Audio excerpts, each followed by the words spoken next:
মরিলে হাসিবে তুমি, কাঁদিবে তামাম ভুবন। আজও আল্লামা সাঈদীর জন্য এই বাংলাদেশের মানুষ কাঁদে কি কাঁদে না? আজও অসংখ্য আমারকে বিনা দোষে যাদেরকে ফাঁসিদের মঞ্চে দেয়া হয়েছে, তামাম পৃথিবীর মানুষ তাদের জন্য চোখের পানি ফেলে কাঁদে, আজও তাদের জন্য দোয়া করে।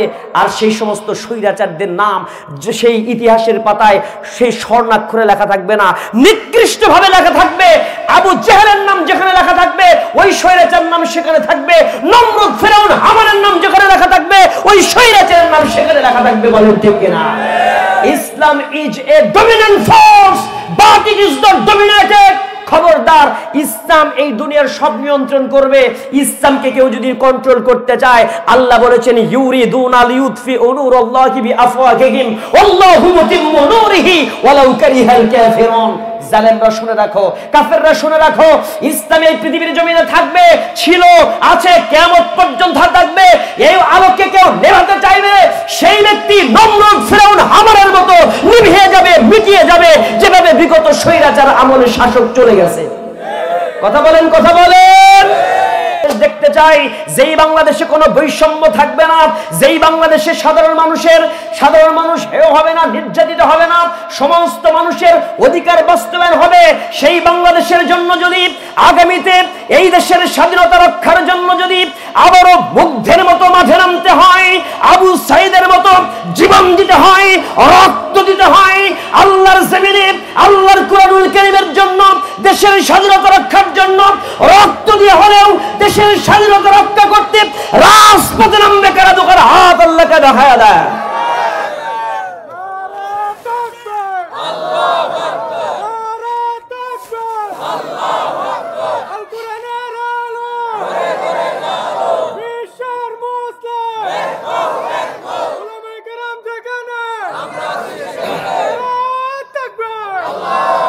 জোরে বলছি আল্লাহুম্মা আমিন। নেতা-নেত্রী সবাই পেল, আমরা বলো কি পেলাম? নেতা-নেত্রীর গুতোগুতি, জনগণের কর্মশেষ, দেখতে দেখতে গোল্লায় গেল আমার সোনার বাংলাদেশ। ঠিক না? যাদের হাতে যায় ক্ষমতা, দেশ যেন বাপের ভিটা, রাজনীতিতে শুরু করে বিদেশিদের পাচাটা। কথা বলেন, আছে না নাই? যাদের কাছে দেশটা যায় ওরা মনে করে দেশটা আমার স্বামীর, দেশটা আমার বাপের, আর আমরা সব রোহিঙ্গা। এই কথা কয় না রে? আমরা সব মায়ানমার থেকে ভেসে আসছি রোহিঙ্গা। কথা বল। আর ওরা পেয়ে গেছে বাপের ভিটা। এরকম আছে না নাই? আছে না নাই? যাদের হাতে যায় ক্ষমতা, দেশ যেন বাপের ভিটা, রাজনীতিতে শুরু করি বিদেশিদের পাচাটা, বিদেশিদের কথা মতো যারা চালায় নিজের দেশ। ভারতের কথায় বাংলাদেশ চলে কি চলে না? বিগত 16 বছর চলছে কি চলে না? বিদেশিদের কথা মতো যারা চালায় নিজের দেশ, দেখতে দেখতে গোল্লায় গেল আমার সোনার বাংলাদেশ। এমন আর আমরা চাই না। আপনারা সবাই কেমন আছেন? আলোচনা শুনতে কি আগ্রহ আছে? তাহলে অনেকক্ষণ বসেছিলেন, একটু রিফ্রেশ হন, ভালো লাগবে। সবাই দাঁড়িয়ে যান, স্ট্যান্ড আপ, সবাই দাঁড়িয়ে যান। মাশাআল্লাহ, হাতটা উঁচু করেন। হ্যাঁ, লিল্লাহি তাকবীর। আল্লাহু আকবার বলার সময় এইভাবে হাতটা নিচ থেকে উপর দিকে দিবেন। আবার দেখেন কারো নাকে ঘুষি দিয়েন না, মাইক ফাটায়েন না, ওই যে লাইট। লিল্লাহি তাকবীর। আল কোরআনের আলো, আল হাদিসের আলো, দুনিয়ার মুসলিম কয় হও? এক হও। দুনিয়ার মুসলিম লিল্লাহি তাকবীর। আলহামদুলিল্লাহ। একটু এগিয়ে এসে ঘন হয়ে চেপে বসেন, ফাঁকা রাখা যাবে না। হ্যাঁ, সবাই বসে যান। ইন্নাল হামদুলিল্লাহিল আকরামিল্লাযী খালাকাল ইনসানা ওয়া কাররামা ওয়া আল্লামাহু মিনাল বায়ানি মা লাম ইয়ালাম فسبحان الذي لا يحصى امتنانه باللسان ولا بالقلم نشهد أن لا إله إلا الله وحده لا شريك له ونشهد أن سيدنا وحبيبنا وطبيبنا ومولانا محمدا عبده ورسوله الذي أرسله بالحق بشيرا ونذيرا وداعيا إلى الله بإذنه وسراجا وقمرا منيرا فقد قال الله تعالى في كلامه المجيد وفرقانه الحميد সবাই বলুন আউযু বিল্লাহি মিনাশ শাইতানির রাজীম বিসমিল্লাহির রাহমানির রাহিম ولقد آتينا لقمان الحكمة أن اشكر لله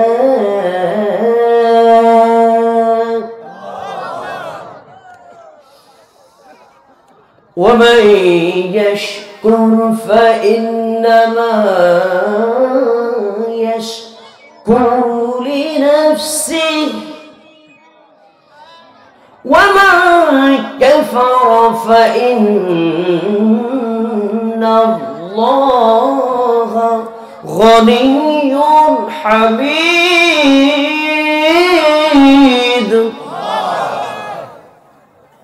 الله أكبر بسم الله الرحمن الرحيم ما كان محمد أبا أحد من رجالكم ولكن رسول الله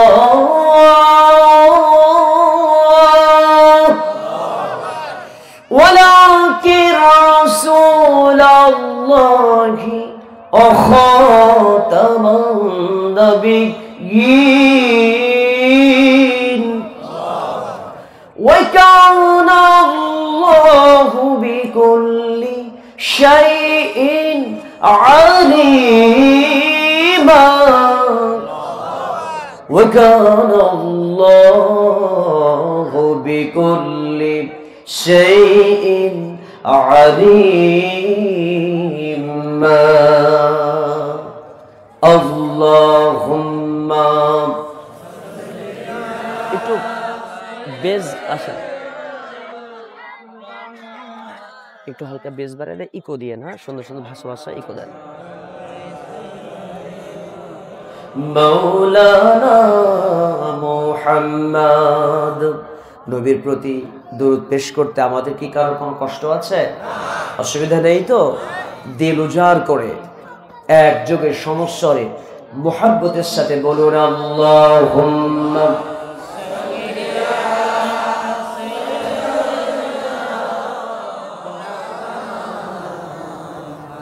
ওয়া আলা আলি সাইয়্যিদিনা তুমি কত সুন্দর কি করে বোঝাই আল্লাহ কত সুন্দর কি করে বোঝাই কোন ভাষা পাই না খোঁজে তোমার তুলনা তুমি নিজে তোমার তুলনা তুমি নিজে আল্লাহুম্মা সাইয়্যিদিনা مولانا محمد وعلى آل سيدنا গভীর রজনী ভরা আকাশের তারা কার প্রেমে জেগে জেগে হয় দিশেহারা গভীর রজনী ভরা আকাশের তারা কার প্রেমে জেগে জেগে হয় দিশেহারা তোমার বিরহ ঝরে তোমার বিরহ ঝরে আখি ভিজে ভিজে তোমার তুলনা তুমি নিজে তুমি কত সুন্দর কি করে বোঝাই কোন ভাষা পাই না খোঁজে তোমার তুলনা তুমি নিজে আল্লাহুম্মা সাইয়্যিদিনা মাওলানা মুহাম্মদ ওয়া আলা আলি সাইয়্যিদিনা সবাই বলুন বালাগাল উলা বিকামালিহি কাশাফাদ দুজা বিজামালিহি হাসানাত জামিআ খিসালিহি সাল্লু আলাইহি ওয়া আলিহি। বাংলাদেশের শেষ প্রান্ত টেকনাফ থেকে তেতুলিয়া, টেকনাফ অঞ্চলের হোয়াইক্যাং মডেল ইউনিয়ন এ অবস্থিত করাচিপাড়া উত্তর কাঞ্জরপাড়া শিশু কিশোর ইসলামী যুব ঐক্য পরিষদ ইন্তেজামী কমিটি কর্তৃক আয়োজিত তৃতীয়তম বার্ষিকী বিরাটে তাফসীরুল কোরআন মাহফিল। আজকের মাহফিলের মাননীয় অনারেবল প্রেসিডেন্ট শ্রদ্ধেয় জনাব সভাপতির আসনকে যিনি অলঙ্কৃত করেছেন সর্বজন শ্রদ্ধেয় ব্যক্তিত্ব জনাব মোহাম্মদ নুরুল আবসার সাহেব, বিশিষ্ট ব্যবসায়ী ও সমাজসেবক করাচিপাড়া। দিল উজাড় করে দোয়া করছি আজকের মাহফিলের সম্মানিত সভাপতি সাহেবকে আল্লাহ দ্বীনের জন্য কোরআনের জন্য কবুল আর মঞ্জুর করুন বলি আমিন। নেক হায়াতকে লম্বা করুন বলি আল্লাহুম্মা আমিন। আজকের মাহফিলের প্রধান মেহমান এর আসনকে যিনি অলঙ্কৃত করেছেন সর্বজন শ্রদ্ধেয় ব্যক্তিত্ব অধ্যক্ষ মাওলানা নূর আহমদ আনোয়ারি সাহেব, চেয়ারম্যান ১ নং হোয়াইক্যাং মডেল ইউনিয়ন পরিষদ ও অধ্যক্ষ হিলা শাহ মজিদিয়া ইসলামিয়া আলিম মাদ্রাসা। সম্মানিত অধ্যক্ষ সাহেবের জন্য, চেয়ারম্যান সাহেবের জন্য দিল উজাড় করে দোয়া করছি রব্বে করিম আজকের মাহফিলে প্রধান মেহমানকে স্পেশালি কবুল আর মঞ্জুর করুন বলি আমিন। তিনি আলেম তৈরির কারিগর, সারা জীবন তিনি যে দিনের খেদমত করে গেছেন যাচ্ছেন, এই খেদমতকে আল্লাহ যেন জান্নাতের মাধ্যম হিসেবে কবুল করেন আল্লাহুম্মা আমিন। আজকের মাহফিলে মাগরিব থেকে পর্যন্ত কোরআন এবং হাদিস থেকে আলোচনা করেছেন ওলামায়ে হযরত। প্রত্যেক আলোচকের কণ্ঠকে আল্লাহ বিশ্বময় কোরআনের খেদমতে কবুল করুন।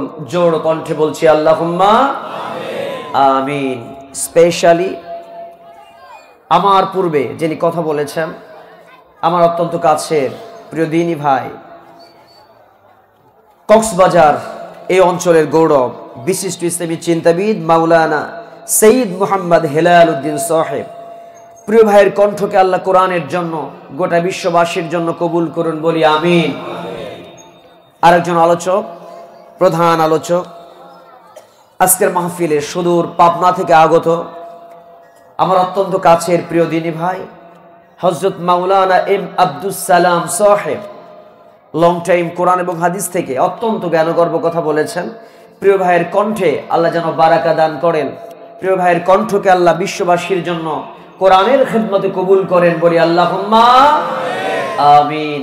দূর দারাজ থেকে আগত দিনদার পরহেজগার মুত্তাকিন মুরব্বানা একরাম, জাতির শ্রেষ্ঠ সন্তান ওলামা একরাম, হাফেজে কোরআন, দিনের একান্ত বলিষ্ঠ খাদেম মধ্যে মুজাহিদ সিফাহ সালাত, বাতিলের আতঙ্ক প্রিয় যুবক ভাইরা, পর্দার আড়ালে থাকা অবলা সরলা পর্দানসীনা শ্রদ্ধেয়া মা ও বোনেরা, সবার প্রতি আমার পক্ষ থেকে জানাচ্ছি মোবারকবাদ, ওয়েলকাম, কনগ্রাচুলেশন এবং সালাম। আসসালামু আলাইকুম ওয়া রাহমাতুল্লাহি ওয়া বারাকাতুহু। জানতে চেষ্টা নিচ্ছি আপনারা এই মুহূর্তে কেমন আছেন। আপনাদের ভাষায় কি বলে? সবাই গোমাসনি, সবাই ভালো আছেন। আমি আপনাদের ভাষাতে পারি না। আল্লাহ আপনাদেরকে দুইটা নেয়ামত দিয়েছেন, একসাথে স্বকীয়তা, নিজস্ব একটা ভাষা, সেটাও সুন্দর করে বলতে পারেন, আবার অন্যের ভাষাটাকেও বুঝতে পারেন। মারহাবা বলবেন না? জোরে বলেন আলহামদুলিল্লাহ। আল্লাহ আপনাদেরকে এত সুন্দর একটা নিয়ামতি বলবো আমি দিয়েছেন। আপনারা দোভাষী, দুই ভাষাই বোঝেন, কিন্তু আমরা উত্তরবঙ্গের মানুষ, আপনাদের ভাষা যদি ইচ্ছে মতো গালিও দেন, বোঝার কোনো ক্ষমতা অন্তত পক্ষে আমার নাই। আল্লাহ আমাদেরকে কবুল করুন, বলি আমিন। ভাই আমার, অনেক লং জার্নি করে আপনাদের এখানে এসছি, তো একটু রাত হয়ে গেল, হয়তো 10টায় উঠলে ভালো হতো, 10টা বেজে 41 মিনিট। আমাদের তো প্রতি রাত, আজকে আপনাদের এক রাত। একটু কষ্ট করে আমি যতক্ষণ আছি কোরআন থেকে কথা বলার জন্য প্রস্তুতি নিয়েছি। আপনারা কি ততক্ষণ থাকতে রাজি আছেন? অসুবিধা নাই তো? কারা কারা রাজি একটু দেখি হাতগুলো। সবাই রাজি? আল্লাহ, যে হাতগুলো তোমার কোরআনের কথা শোনার জন্য উঠিয়েছে, প্রস্তুতি নিয়ে এখানে বসেছে, ওয়াদাবদ্ধ হয়ে গেল, প্রত্যেককে তুমি আখেরি মোনাজাত পর্যন্ত কবুল করে নাও, বলি আমিন। এই হাতগুলোকে, এই হাত যারা উঠিয়েছেন তাদের প্রত্যেককে আজকে নাজাতের মাধ্যম বানায় দাও মাহফিলটাকে। আল্লাহুম্মা হাত নামান, আসুন। আনুষ্ঠানিকতার মধ্য দিয়ে সেই মহান রবের দরবারে শুকরিয়া জ্ঞাপন করছে যে আল্লাহ শানু আমাদেরকে 2024-এর পরে 25 সালের শুরুর দিকে এই মাহফিলে একত্রিত হবার তৌফিক দিয়েছেন। কোরআনের এই মাহফিলে শির অবনত চিত্তে সেই মহান রবের দরবারে শুকরিয়া জ্ঞাপন করছি, বলে উঠছি আলহামদুলিল্লাহ। বলছি আল্লাহু আকবার, আল্লাহু আকবার, লা ইলাহা ইল্লাল্লাহ, আল্লাহু আকবার, আল্লাহু আকবার, ওয়ালিল্লাহিল হামদ, ওয়ালিল্লাহিল হামদ। আমরা প্রশংসা করলাম কার? শেষ মুহূর্ত পর্যন্ত প্রশংসা হবে কার? পাশাপাশি সাইয়্যিদুল মুরসালিন, খাতামান নবিয়্যিন, রাহমাতাল লিল আলামিন, প্রিয় নবীর প্রতি অজস্র অসংখ্য দরুদ এবং সালাম পড়ছি দিল উজাড় করে মোহাব্বতের সাথে। বাংলার জমিন থেকে সোনার মদিনায় দরুদ এবং সালাম টুকুন পৌঁছায় দেই মোহাব্বতের সাথে, বলি মুহাম্মাদুর রাসূলুল্লাহ সাল্লাল্লাহু আলাইহি ওয়াসাল্লাম। আনুষ্ঠানিকতার মধ্য দিয়ে আমরা আল্লাহর প্রশংসা দিয়ে কোরআন শুরু করতে চাই, কারণ কোরআন ওপেন করলেই সর্বপ্রথম কার নামটা পাওয়া যায়? জোরে কথা বলেন, কার নাম? সে আল্লাহর নামটাই পাওয়া যায়। এই জন্য সকল ক্ষেত্রে আমরা শুরু করব কোন কাজ কার নাম দিয়ে? কার প্রশংসা দিয়ে? কিন্তু বান্দাকে আল্লাহর প্রশংসা করে শেষ করতে পারবে? কখনো কি সম্ভব হবে? আল্লাহ সুবহানাহু ওয়া তাআলা তাই তো জানিয়ে দিলেন, ওয়ালাউ আন্নামা ফিল আরদি মিন শাজারাতিন আকলাম ওয়াল বাহরু ইয়ামুদ্দুহু মিন বা'দিহি সাব'আতু আবহুরিন মা নাফিদাত কালিমাতুল্লাহ ইন্নাল্লাহা আযীজুন হাকীম। জোরে জোরে বলি আল্লাহু আকবার।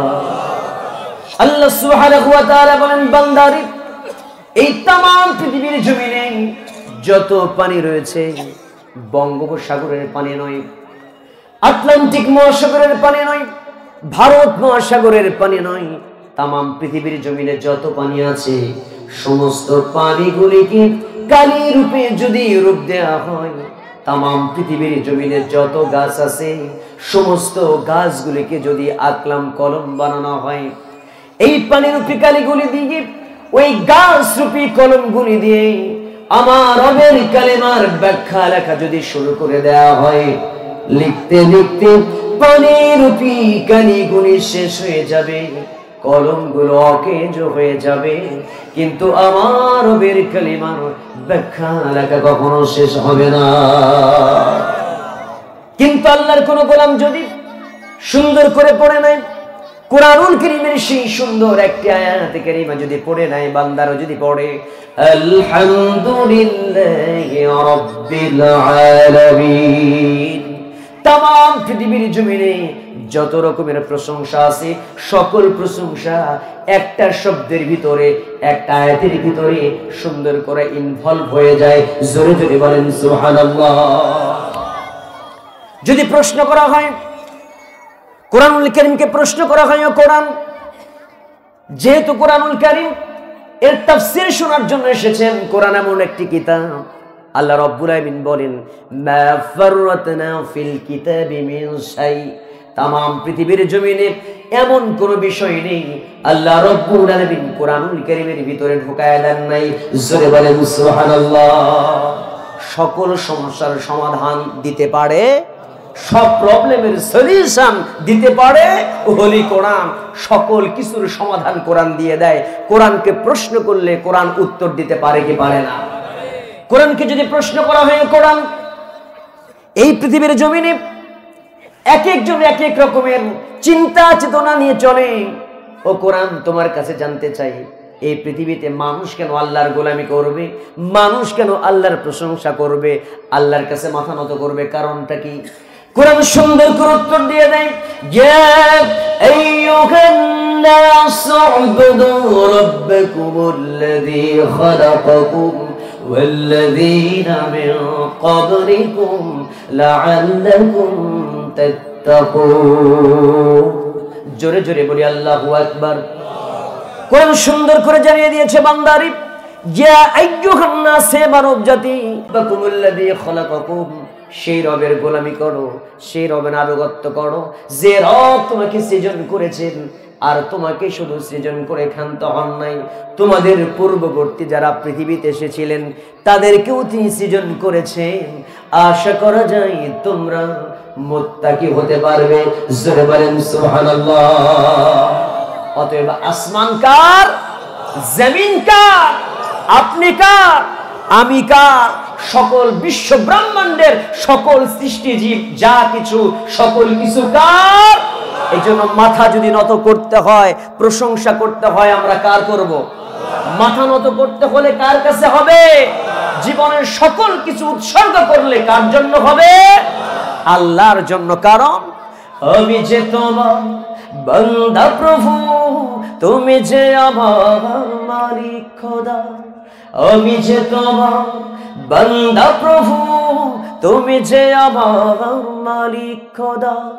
তাই তোরি হৃদয় চাই পরিণয়, তাই তোরি হৃদয় চাই পরিণয়, তুমি মেহেরবান খোদা হো।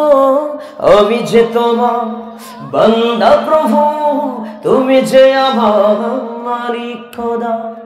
আমি যে তোমার বান্দা প্রভু, তুমি যে আমার মালিক খোদা। ডাকলে তোমায় তুমি সাড়া দাও, কাঁদলে তুমি দুঃখ ভুলাও। কথা বলেন ঠিক না? ডাকলে সাড়া দেন তিনি কে? আমাদের দুঃখ ভুলিয়ে দেন তিনি কে? আমার সঙ্গে বলা যাবে, বলা যাবে, বলেন না। ডাকলে তোমায় তুমি সাড়া দাও, কাঁদলে তুমি দুঃখ ভুলাও। তুমি চাইলেও দাও, না চাইলেও দাও, তুমি মেহেরবান খোদা হো। আমি যে তোমার বান্দা প্রভু, তুমি যে আমার খোদা। আমি যে তোমার বান্দা প্রভু, তুমি যে আমার মালিক খোদা। লিল্লাহি তাকবীর। আল কোরআনের আলো, আল হাদিসের আলো, এই কোরআন আছে যেখানে, আলেম ওলামা যেখানে, দুনিয়ার মুসলিম নারে তাকবীর। জোরে বলি আমিন, বলেন আলহামদুলিল্লাহ। তাহলে উত্তর পেলাম, আমরা প্রশংসা এজন্য করব কারণ সকল কিছু স্রষ্টা তো তিনি, আমি আমার না, আমি আমার রবের। সকল কিছুই কার? তাহলে মাথা নত হবে কার কাছে? সে আল্লাহর কাছে। সে আল্লাহর কাছে মাথা নত করতে হবে। সে আল্লাহ রব্বুল আলামিন সুন্দর করে জানিয়ে দিয়েছেন, বান্দারে আলা লাহুল খালক ওয়াল আমর। ওই আসমানটা যে আল্লাহ, এই জমিনটা সে আল্লাহর। এই জমিনে হুকুমটাও চলবে কার? এই পৃথিবীর জমিনে হুকুমটাও চলবে এক আল্লাহর। আল্লাহর হুকুম বাদ রেখে আর কোন হুকুম মানা যাবে? সেই আল্লাহর হুকুম মানতে গেলে এই পৃথিবীর জমিনে কোরআনুল কারীমকে আঁকড়ে ধরতে হবে, কোরআনুল কারীমকে ফলো করতে হবে। আল্লাহ তাআলা সুন্দর করে জানিয়ে দিয়েছেন, ওয়া'তাসিমু বিহাবলিল্লাহি জামিআ ওয়া লা তাফাররাকু واذكروا نعمة الله عليكم إذ كنتم أعداء فألف بين قلوبكم فأصبحتم بنعمته إخوانا। ওরে বান্দা, ওরে গোলাম, আল্লাহর রজ্জুটাকে তোমরা সুদৃঢ়ভাবে ধারণ করো আর পরস্পর বিচ্ছিন্ন হয়েও না। আল্লাহর রজ্জুটা মানে হাবিলিল্লাহ, আই হাবিলিল কোরআন, কোরআনটাকে তোমরা ধরো আর পরস্পর বিচ্ছিন্ন হয়েও না।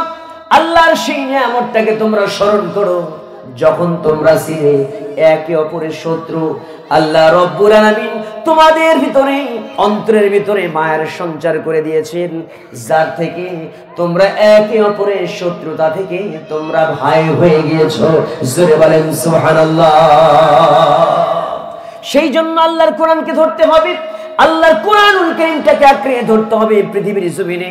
সেই কোরআনকে ফলো করতে হবে, কোরআনের রাস্তায় কায়েম করতে হবে।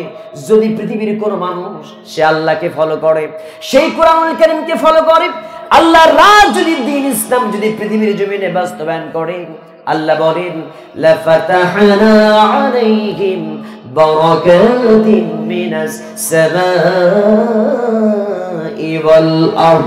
জোরে জোরে বলি আল্লাহু আকবার। ওই জনপদের মানুষের জন্য কোনো টেনশন থাকবে না। আসমান এবং জমিনের ভিতরে যত রকমের বরকতের দরজা আছে, ওই জনপদের লোকদের জন্য সমস্ত বরকতের দরজাগুলো খুলে দেবেন তিনি কে? কিন্তু প্রিয় ভাই আমার, সেই কোরআনকে বাদ দিয়ে, ইসলামকে বাদ দিয়ে আজকে মুসলমান হয়ে ইসলামের বিরোধিতা করে, মুসলমান হয়ে তারা কোরআনের বিপক্ষে অবস্থান নাই। কোরআনুল কারীমকে তারা রাজনীতির ভিতরে প্রবেশ করাতে চায়, কোরআন দিয়ে তারা মসজিদ চালাতে চায়, কোরআন দিয়ে তারা মাদ্রাসা চালাতে চায়, কোরআন দিয়ে তারা মাহফিলকে চালাতে চায়। কিন্তু এই কোরআনকে দিয়ে ওই সংসদ ভবন চলুক, এই প্রত্যাশা, এই টেন্ডেন্সি, এই চিন্তা তারা মাথায় রাখতে চায়। এই গ্রুপ আছে না নাই? তাদেরকে আমি চ্যালেঞ্জ করে বলছি, তাদেরকে আমি সাবধান করে জানিয়ে দিচ্ছি, পৃথিবীর মানুষ, টেকনাফের প্রিয় ভাইরা জেনে রাখেন, কোরআনুল কারীম বাদ রেখে যদি পৃথিবীতে মানব রচিত কোনো মতবাদ দিয়ে এই পৃথিবীতে কোনো মানুষ চলতে চায়, মানব রচিত কোনো চিন্তা চেতনা নিয়ে তথাকথিত রাজনীতির সাথে মিল রেখে এই পৃথিবীতে থেকে যদি বিদায় হয়, আল্লাহ তাআলা বলেন ওমাই ইয়াবতাগি গায়রাল ইসলামি দীনান ফালা ইউকবালা মিনহু ওয়া হুয়া ফিল আখিরাতি মিনাল খাসিরিন। আল্লাহ তাআলা তার কোনো কিছু গ্রহণ করবে না, কোনো অ্যাকসেপ্টেবল হবে না তার কোনো আমল। ওই ব্যক্তি আখিরাতের জমিনে ক্ষতিগ্রস্তদের অন্তর্ভুক্ত হয়ে যাবে। জোরে কথা বলেন ঠিক কিনা? আপনার নামাজ কাজে লাগবে না, আপনার রোজা কাজে লাগবে না, আপনার ইসলামের দান সাদাকা কাজে লাগবে না, যদি কোনো মানুষ চিন্তা করে ওই আয়াতকে অ্যাভয়েড করে, কোরআনের একটা আয়াতকে অস্বীকার করলে সে কাফের হয়ে যায়।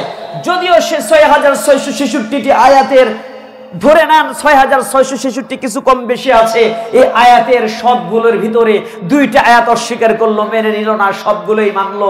এই দুইটা অস্বীকার করার কারণে সে কাফের। ওই ব্যক্তি মরার পরে তার জান্নাত কপালে জুটবে না, ও জাহান্নামে চলে যাবে। কারণ আফাতুমিনুনা বিবাদিল কিতাবি ওয়া তাকফুরুনা বিবাদ, তুমি কিতাবের কিছু অংশ মানবা তোমার সুবিধা মতো, আর কিছু অংশকে অ্যাভয়েড করবে, তুমি সেখান থেকে বের হয়ে আসবে, ওগুলো মানবে না।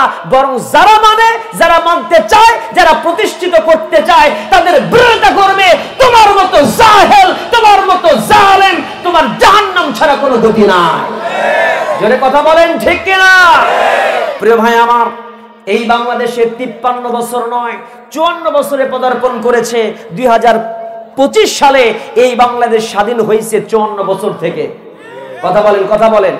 এই 54 বছর এই বাংলাদেশে আমরা দেখেছি, আমরা বাবা দেখেছি, আমরা মেয়ে দেখেছি, আমরা ভাই দেখেছি, আমরা ভাবি দেখেছি, আমরা চাচা দেখেছি, আমরা চাচি দেখেছি।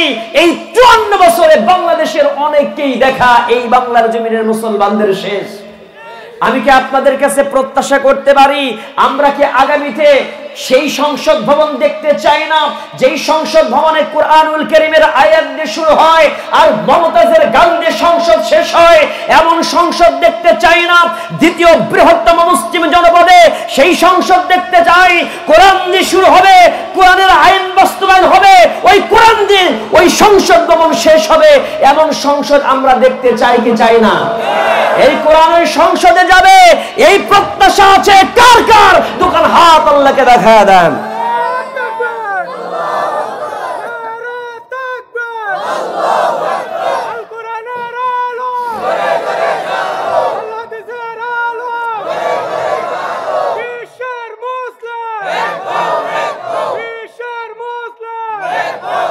জোরে বলছি আল্লাহুম্মা আমিন। জোরে বলেন আমিন। আমার কথায় কি কষ্ট পাচ্ছেন? ভাই আমার, আমি একটা কথা বলি, রাগ করে না। আমাকে যেই মঞ্চে উঠিয়ে দেওয়া হোক না কেন, আমার হক কথা ছাড়া আমি বলতে পারি না। আলোচনা দুই রকম আছে, এক এক রকম, এক এক বক্তার এক এক রকম আলোচনার ধাস। তরকারি, সরকারি, দরকারি, আর একটা আছে দরবারি। কথা কয় না? বাংলাদেশে বক্তা কয় রকমের? জোরে কথা বলতে হবে, জোরে বলেন কয় রকম? একটা হলো তরকারি, খালি দাওয়াত খেয়ে বেড়ায়।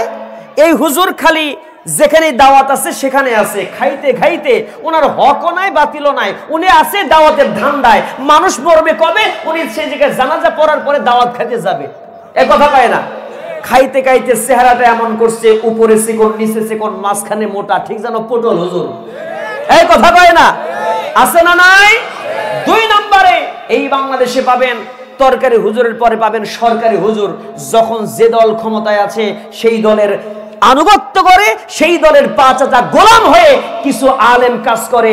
এরা হলো আব্দুল্লাহ বিন উবাই বিন সুলুলের মতো। কথা বলে মুনাফিক মার্কা হুজুর আছে না নাই?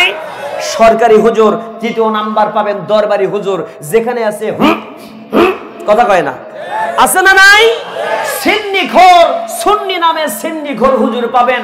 এরা সিন্নি আছে, সুন্নিয়াজ নাম নিয়ে সিন্নি খেয়ে বেড়ায়। হকের কথা তারা বলে না, তারা ন্যায়ের কথা বলে না, তারা শুধু তথাকথিত বিষয়গুলো বলে মানুষদেরকে তাদের ভিতরে রেখে দিতে চায়। আছে না নাই? আর এক পক্ষ আছে কুরআনুল কারীমের কথাগুলো। স্বৈরাচারী সরকার যদি থাকে সেই সময় তারা কথা বলতে দ্বিধাবোধ করে না। কেয়ারটেকার গভর্নমেন্ট, ইন্টেরিয়র গভর্নমেন্টের সময় তারা একচুল পরিমাণ চিন্তা করে না নিজেদের জীবন নিয়ে।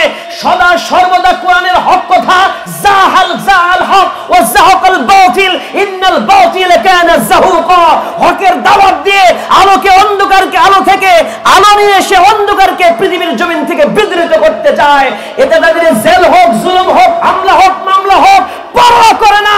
তারাই হচ্ছে হকপন্থী আলেম। তারা কোন সরকারের না, তারা কোন দরকারের না, তারা কোন দরবারি না, একমাত্র দরকারি কথা বলে এই পৃথিবীর জমিন থেকে বিদায় হতে চায়। কথা বলেন আছে না নাই? এই জন্য আমি আপনাদের সেই দরকারি কথা বলতে চাই। প্রিয় ভাই আমার, এই বাংলাদেশে আমরা অনেক কিছু দেখেছি, আর আমরা এরকম অরাজকতা দেখতে চাই না। দেখতে চাই যেই বাংলাদেশে কোনো বৈষম্য থাকবে না, যেই বাংলাদেশে সাধারণ মানুষ হেয় হবে না, নির্যাতিত হবে না, সমস্ত মানুষের অধিকার বাস্তবায়ন হবে। সেই বাংলাদেশের জন্য যদি আগামীতে এই দেশের স্বাধীনতা রক্ষার জন্য যদি আবারও মুগ্ধের মতো মাঠে নামতে হয়, আবু সাইদের মতো জীবন জীবন দিতে হয়, রক্ত দিতে হয় আল্লাহর জমিনে আল্লাহর কোরআনুল কারীমের জন্য, দেশের স্বাধীনতা রক্ষার জন্য রক্ত দিয়ে হলেও দেশের স্বাধীনতা রক্ষা করতে রাজপথে নামবে কারা? দোকান হাত আল্লাহকে দেখায় দেয়।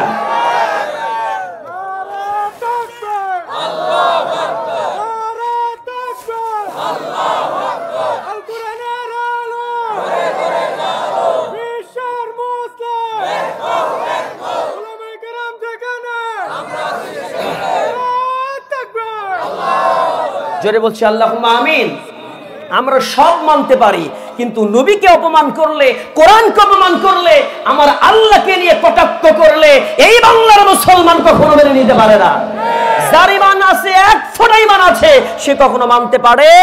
এই জন্য মাঝে মাঝে আপনাদেরকে আমি প্রেরণা দেওয়ার জন্য মাঝে মাঝে বলে থাকি, ওই গানটা বলবো, আমি বলবো, মানি না, মানবো না, মানতে পারি না, আল্লাহ রাসূলের অবমাননা।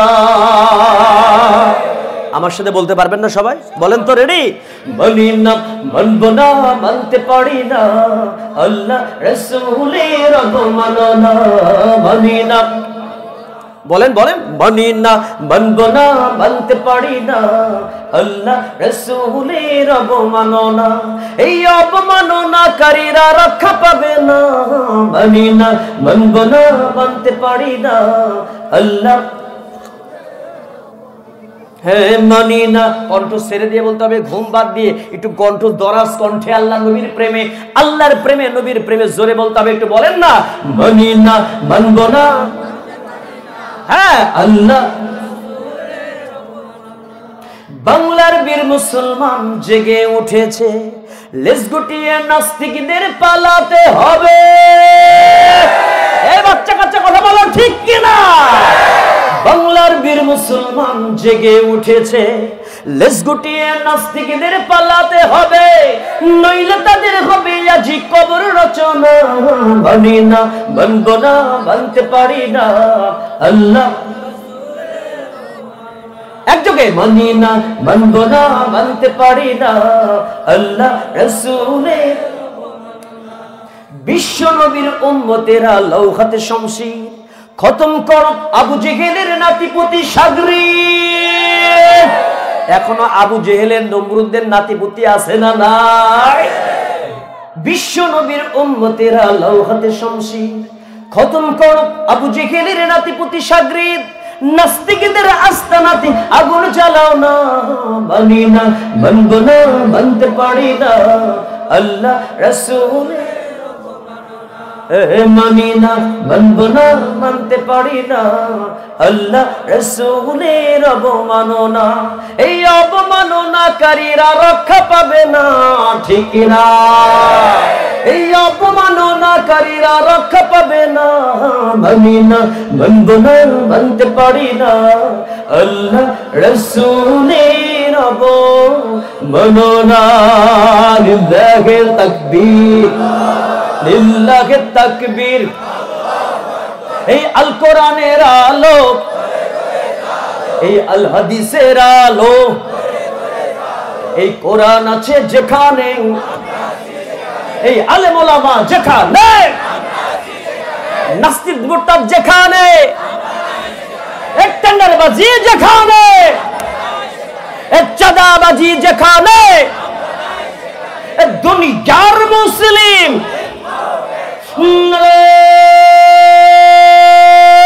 তাকবীর, জোরে বলি আল্লাহুম্মা আমিন, বলেন আলহামদুলিল্লাহ। কষ্ট হচ্ছে আপনাদের? ঘুমটাম আছে? ঘুম ছাড়ছে তো? এখন আসেন, come to the main point. আমরা এখন মূল আলোচনার দিকে চলে যাই। অনেক কথা আছে, অনেক কথা আছে, শুনতে হবে। আজকে রাতে আমি অনেক গুরুত্বপূর্ণ কিছু কথা বলবো। প্রিয় ভাই আমার, আজকের আমার সাবজেক্টটা হচ্ছে, আমি আপনাদের সাবজেক্টটা বলে দিই। এই বাংলাদেশটাকে আমরা সুন্দর করে সাজাতে চাই কি চাই না? চাই কি চাই না? এই দেশটাকে সুন্দর করে সাজাতে কারা সাজাবে? এই দেশের মানুষগুলোকে সুন্দর হতে হবে। সুন্দর মানুষ, সুন্দর চরিত্রবান, সুন্দর চিন্তা নিয়ে যারা চলে, তারাই কেবল দেশটাকে সুন্দর করতে। কিন্তু যারা মানুষরা চেহারার দিক থেকে অসুন্দর না, যাদের মনটাও অসুন্দর, যারা চিন্তা করে দেশের ক্ষতি করতে, যারা এই বাংলাদেশের টাকা লুটপাট করে খায়, ওই সমস্ত ব্যক্তিদের দ্বারাকে এই সমাজ, এই রাষ্ট্র, এই পরিবার সুন্দর করা সম্ভব? কথা বলেন সম্ভব? তাহলে এই সুন্দর সোনার দেশ, সুজলা সুফলা শস্য শ্যামলা মোদের এই বাংলাদেশ সুন্দর করে সাজানোর জন্য সুন্দর সন্তান আমাদের দরকার, সুন্দর দেশের মানুষ আমাদের দরকার। কথা বলেন ঠিক কিনা? সুন্দর মানুষ, ভালো মানুষ, ক্যারেক্টারওয়ালা চরিত্রবান মানুষ তৈরি করতে কি করতে হবে সেই কথা নিয়ে আজকে আমার আলোচনা। আমরা সেই ভালো মানুষ কিভাবে তৈরি করতে পারি, সেটা কি 80 বছরে শুরু করা যাবে, নাকি শুরু থেকে বাচ্চা অবস্থায় একেবারে শিশু থেকে শুরু করতে হবে? শিশু থেকে শুরু করতে হবে। তাহলে আগামীর প্রজন্ম যদি সুন্দর হয়, তাহলে আগামীর বিশ্ব, আগামীর পৃথিবী, আগামীর বাংলাদেশ সুন্দর হবে। তাছাড়া যদি আমলা চরিত্রহীন বাটপার লম্পট হয়, ওই সুপ্রিম কোর্টের চরিত্রহীন লম্পট বাটপাররা দায়িত্ব পায়, আর যদি কোনো এমপি মন্ত্রী প্রাইম মিনিস্টার চরিত্রহীন হয়, লম্পট হয়, বাটপার হয়, তাহলে শুধুমাত্র মার্কার পরিবর্তন হবে, শুধুমাত্র ক্ষমতার পরিবর্তন হবে, মানুষের পরিবর্তন হবে, কিন্তু এই জাতির ভাগ্যের কোনো পরিবর্তন হওয়া সম্ভব? এই জন্য ওই আসমান কার? আমার সাথে কথা বলতে হবে। আসমান কার? এই জমিন কার? আল্লাহর। তাহলে এই আসমান জমিনের মালিক যিনি, এই জমিনে আইন চলবে কার? জোরে কথা বলতে হবে। আইন চলবে কার? আল্লাহর। সে আইন পরিচালনা করবে কারা? এই সমাজের ভালো মানুষ। কথা বলেন, এই সমাজের ভালো মানুষ যারা। তাহলে সুন্দর হয়ে গেল। আমরা কার আইন চাই? আল্লাহর আইন চাই। আর এই সমাজটা পরিচালনা করার জন্য সৎ মানুষ, যোগ্যতা সম্পন্ন মানুষ, ন্যায়বান মানুষ, নীতিবান মানুষদেরকে চাই, যাদের হাতে এই সমাজটা নিরাপদ, যাদের হাতে দেশটা নিরাপদ, যাদের হাতে গোটা বিশ্বের যে কোনো দায়িত্ব নিরাপদ। কথা বলে, তারা আল্লাহর আইন চাই, ভালো মানুষের শাসন চায়, যোগ্যতা সম্পন্ন মানুষের শাসন চায়, নাকি হিরো আলমের শাসন চান? আমার কথা বুঝে নাই। হিরো আলম চেনেন? বগুড়ার বসবাস করে। এখন হিরো আলমরা যদি এমপি বানায় দেওয়া যায়, ও বেটা কি করবে? ও বেটা খালি সিনেমা বানানোর চিন্তা করবে আর মডেল পরিবর্তন করবে। এক কথা কয় না? তাহলে যোগ্যতাহীন ব্যক্তিদের বসায় দিলে এমনটাই হয়। সাকিব খানকেও যদি বসায় দেওয়া হয়, ও কোনোদিন মাদ্রাসা প্রতিষ্ঠার চিন্তা করবে না, ও করবে ফিল্ম ইন্ডাস্ট্রিকে কেমনে ডেভেলপ করা যায়। কথা বলে না? কথা বলে না? এই জন্য আসুন, ভালো মানুষ কেমনে তৈরি করা যায় সেটা নিয়ে আমার আলোচনা। আজকের আলোচনাটা অনেক লম্বা, কিন্তু আমি 1 ঘন্টার মধ্যে কিভাবে সমাপ্ত করব সেটাই চাচ্ছি। যতটুকু পারি এর মধ্যে শেষ করতে চাইবো ইনশাআল্লাহ। শুরু হচ্ছে। আমার সঙ্গে বলেন, শয়তানের ওয়াসওয়াসা, কুমন্ত্রণা থেকে আল্লাহর কাছে পানাহ আছে। এভাবে শুরু করতে চাই। যুবকরা আমার সাথে আসো তো বাবা, বাচ্চা কাচ্চা আসো তো তোমরা। তোমাদের সাথে আমার আলোচনা তোমাদের নিয়ে হবে। মুরব্বীদের আজকে সবার আলোচনা আছে, আলহামদুলিল্লাহ। কোন আজকে আলোচনাতে সবার কথা আছে, আলহামদুলিল্লাহ বলেন। শুরু করছি, আমার সাথে বলেন, আউযু বিল্লাহি মিনাশ শাইতানির রাজীম, বিসমিল্লাহির রাহমানির রাহিম। ولقد آتينا لقمان الحكمة أن اشكر لله ومن يشكر فإنما يشكر لنفسه ومن كفر فإن الله غني حميد।